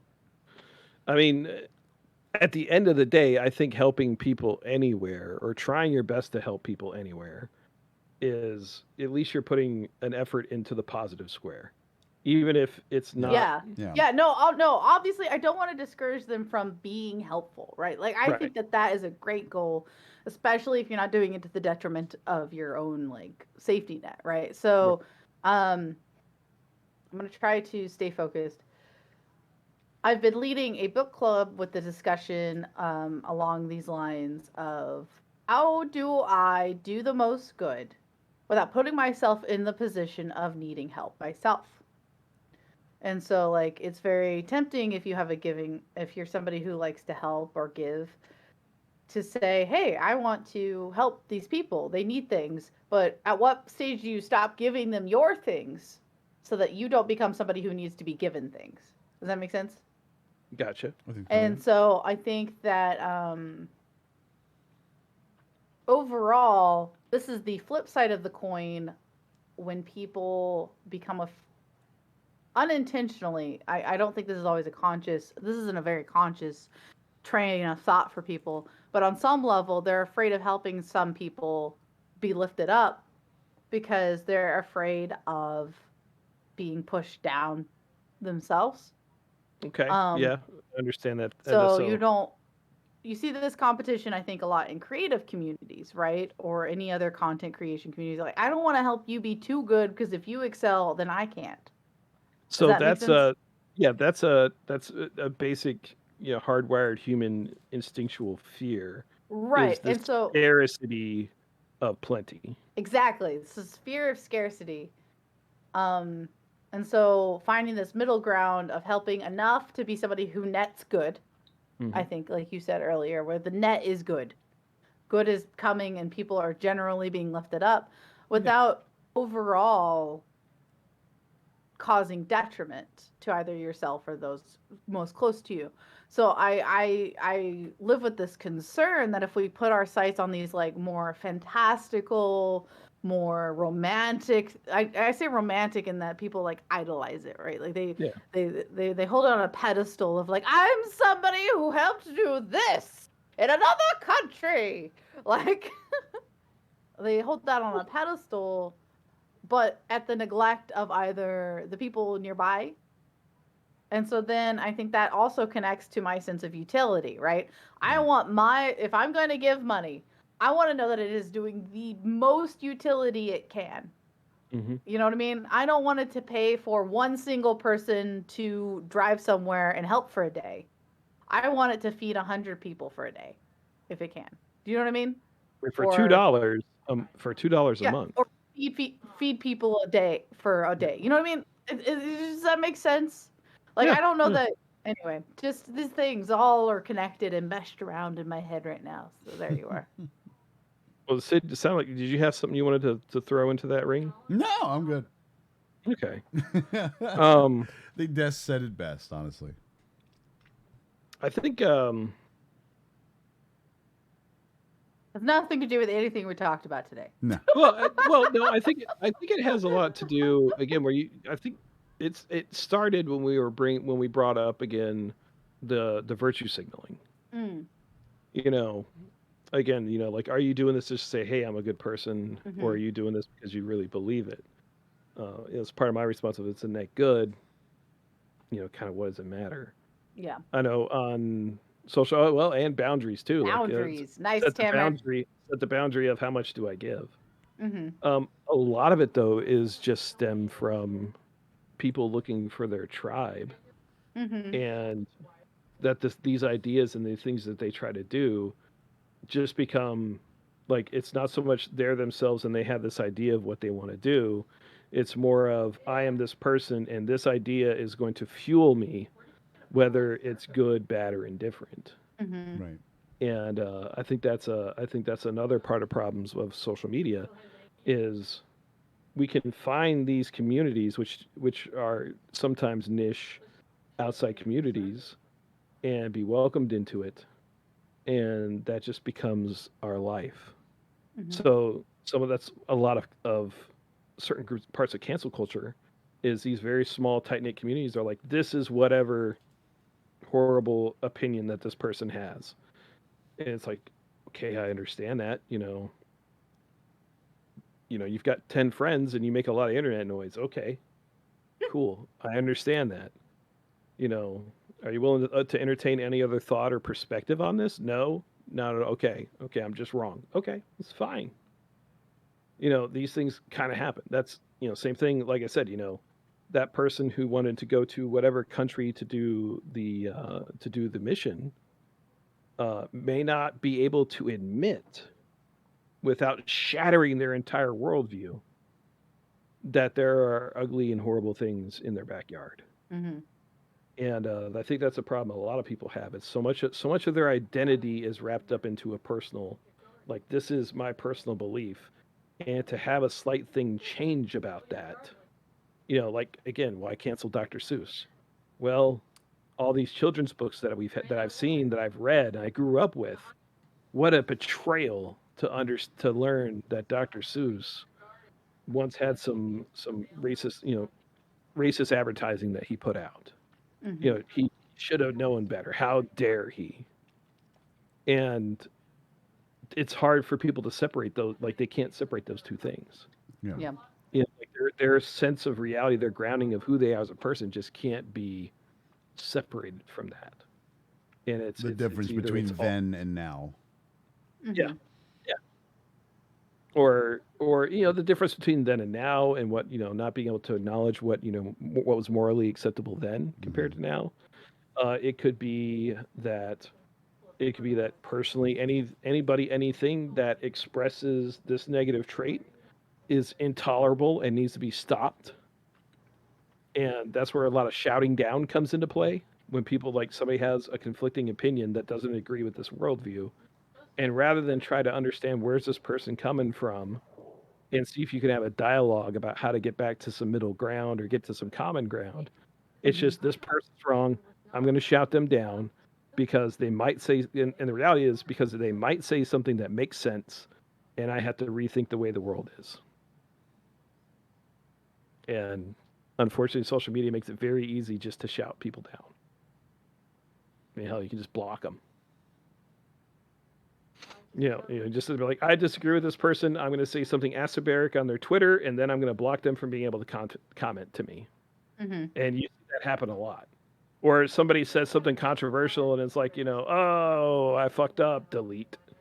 And then it comes back up. People have screen captures of it. Oh, it's so crazy. Yeah, exactly. How dare he in the 50s not know any better? Exactly, Tanner. It's weird. Like, it is very weird. I've been doing I've gone down a few rabbit holes here in the past few weeks when it comes down to the thought processes, psychology, and like how our brains work and to make things happen. Unfortunately, it directed the second half of the show that way.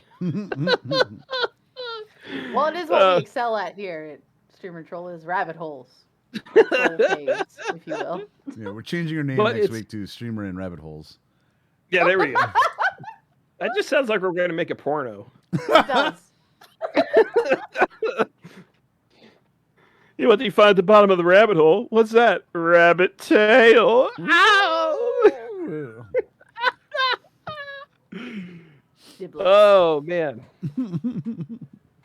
So let's end this on a high note. Let's take this this very philosophical discussion we just had, and let's find wrong type of note, or is that high enough? That's high enough. That's a very high note. For the key of G. Near future. Yes. Des, we know you're moving. We know that you've got a very important garage sale to help out. Oh yeah, TrollCon 2021. Yep. We've got we've all got some games and stuff coming out. So let's at least take a look at that next 2-3 weeks. Sid, give us a preview. What do you think's going on your stream next couple of weeks? Next couple of weeks,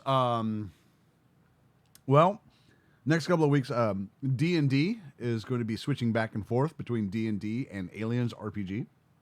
Oh yeah. On the Saturdays. We're going to get ready on that. Hopefully you guys have been reading how the rules work. Definitely. I had a vampire game this weekend that I had to do, but it is on my goals. It's on my list to crack the book open. Aliens, Kage. Yes, Aliens. Let's see, what else am I going to... I'll be playing some more Biomutant, probably some Guild Wars 2 as well. What is reading? Look, Sid, I don't read the RPG. The RPG reads me. I don't know what this RPG is, but I know the sound it makes when I poke a dragon in the butthole. Anyways, yeah. So that's. I don't have any other big plans coming up other than those ones. So yeah, that's me. Okay. Des, I know you have a lot going on. I do. If you're lucky, I might stream at some point. I was gonna say, are you going to stream or record any parts of the move? I'm gonna probably record something in Philadelphia since that's where I'm moving. Thought I might do something memey there. Otherwise, I am hoping to be set up for streams not too long after the move. So hopefully. What about just What about just getting like one of those cell phone holders with a sucker on the bottom and just record the drive out to Philly? This is my selfie stick. So you put your phone here. You're not gonna be able to do that on your car. It opens up. Yeah. And I think that's gonna be too much height for the car. Yeah. No. But I've seen a lot of people do stuff like that where they just record like the drive. Oh, I have a GPS holder in my car. I could just stick it in that. You could either do yourself talking, narrating. You could have it where it's just recording as you drive, like the road as you drive. Mm-hmm. But that could easily be turned into some YouTube content. I do need more YouTube content. I'm a terrible YouTube content creator. Oh, I'm right there with you. I'm one of the worst. For myself, like Arctic Phone. I was gonna say for myself, I see more Gartic Phone in my future. I had so much fun with that. When I can get some people together, I definitely need to get it going again. I'm also planning on. I already downloaded Guild Wars 2. So Cage, I will at least give that a try with you here in the near future, and of course, bowling on Tuesdays. That's one of my favorite things to do now is go and bowl. Last week, for those of y'all that missed it last week, I almost got a 300 twice. Was it 279? I got a 259 the first game. I screwed up in the 8th frame. And then the second game was a 279. Nice. 10th frame. I pulled the shit out of the ball. Still very impressive. Mm-hmm. So lots of again, lots of stuff coming up in the future for each of us. Even if it's small things, again, the content's going to keep coming. Everybody, Sid, Des, again, it's two of my favorite people in the world. Thank you guys so much. Quick note for doing this show. Quick note. It's nothing new, but definitely different, and no one noticed it. So thank you guys. That's going to be it for us tonight. What? What? What are you talking about? Didn't even notice, did you? I am so focused on just talking. What are you talking about? Are you talking like the microphone in the middle? Is that what's different? He has a new hat. It's a new hat. Not new, just different. You're wearing a different hat. You haven't worn that hat really ever. As far as I know. I don't. Okay.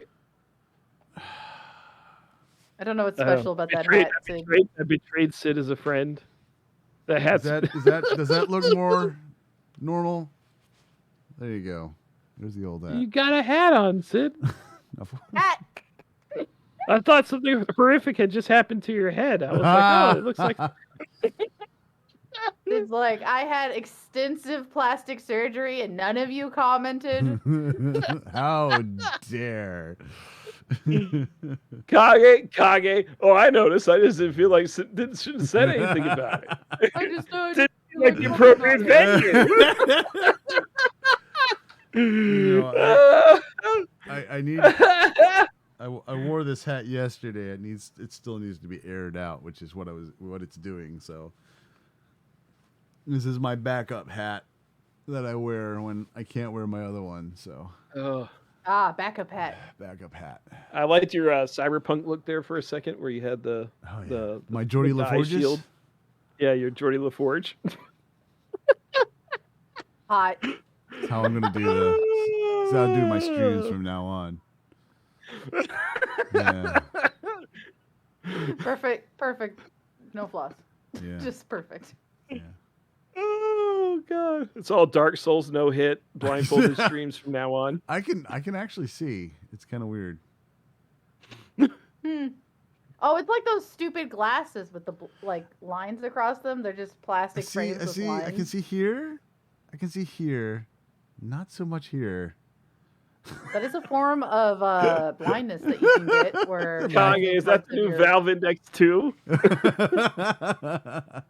Macular degeneration. You shoot lasers directly into your eye beams.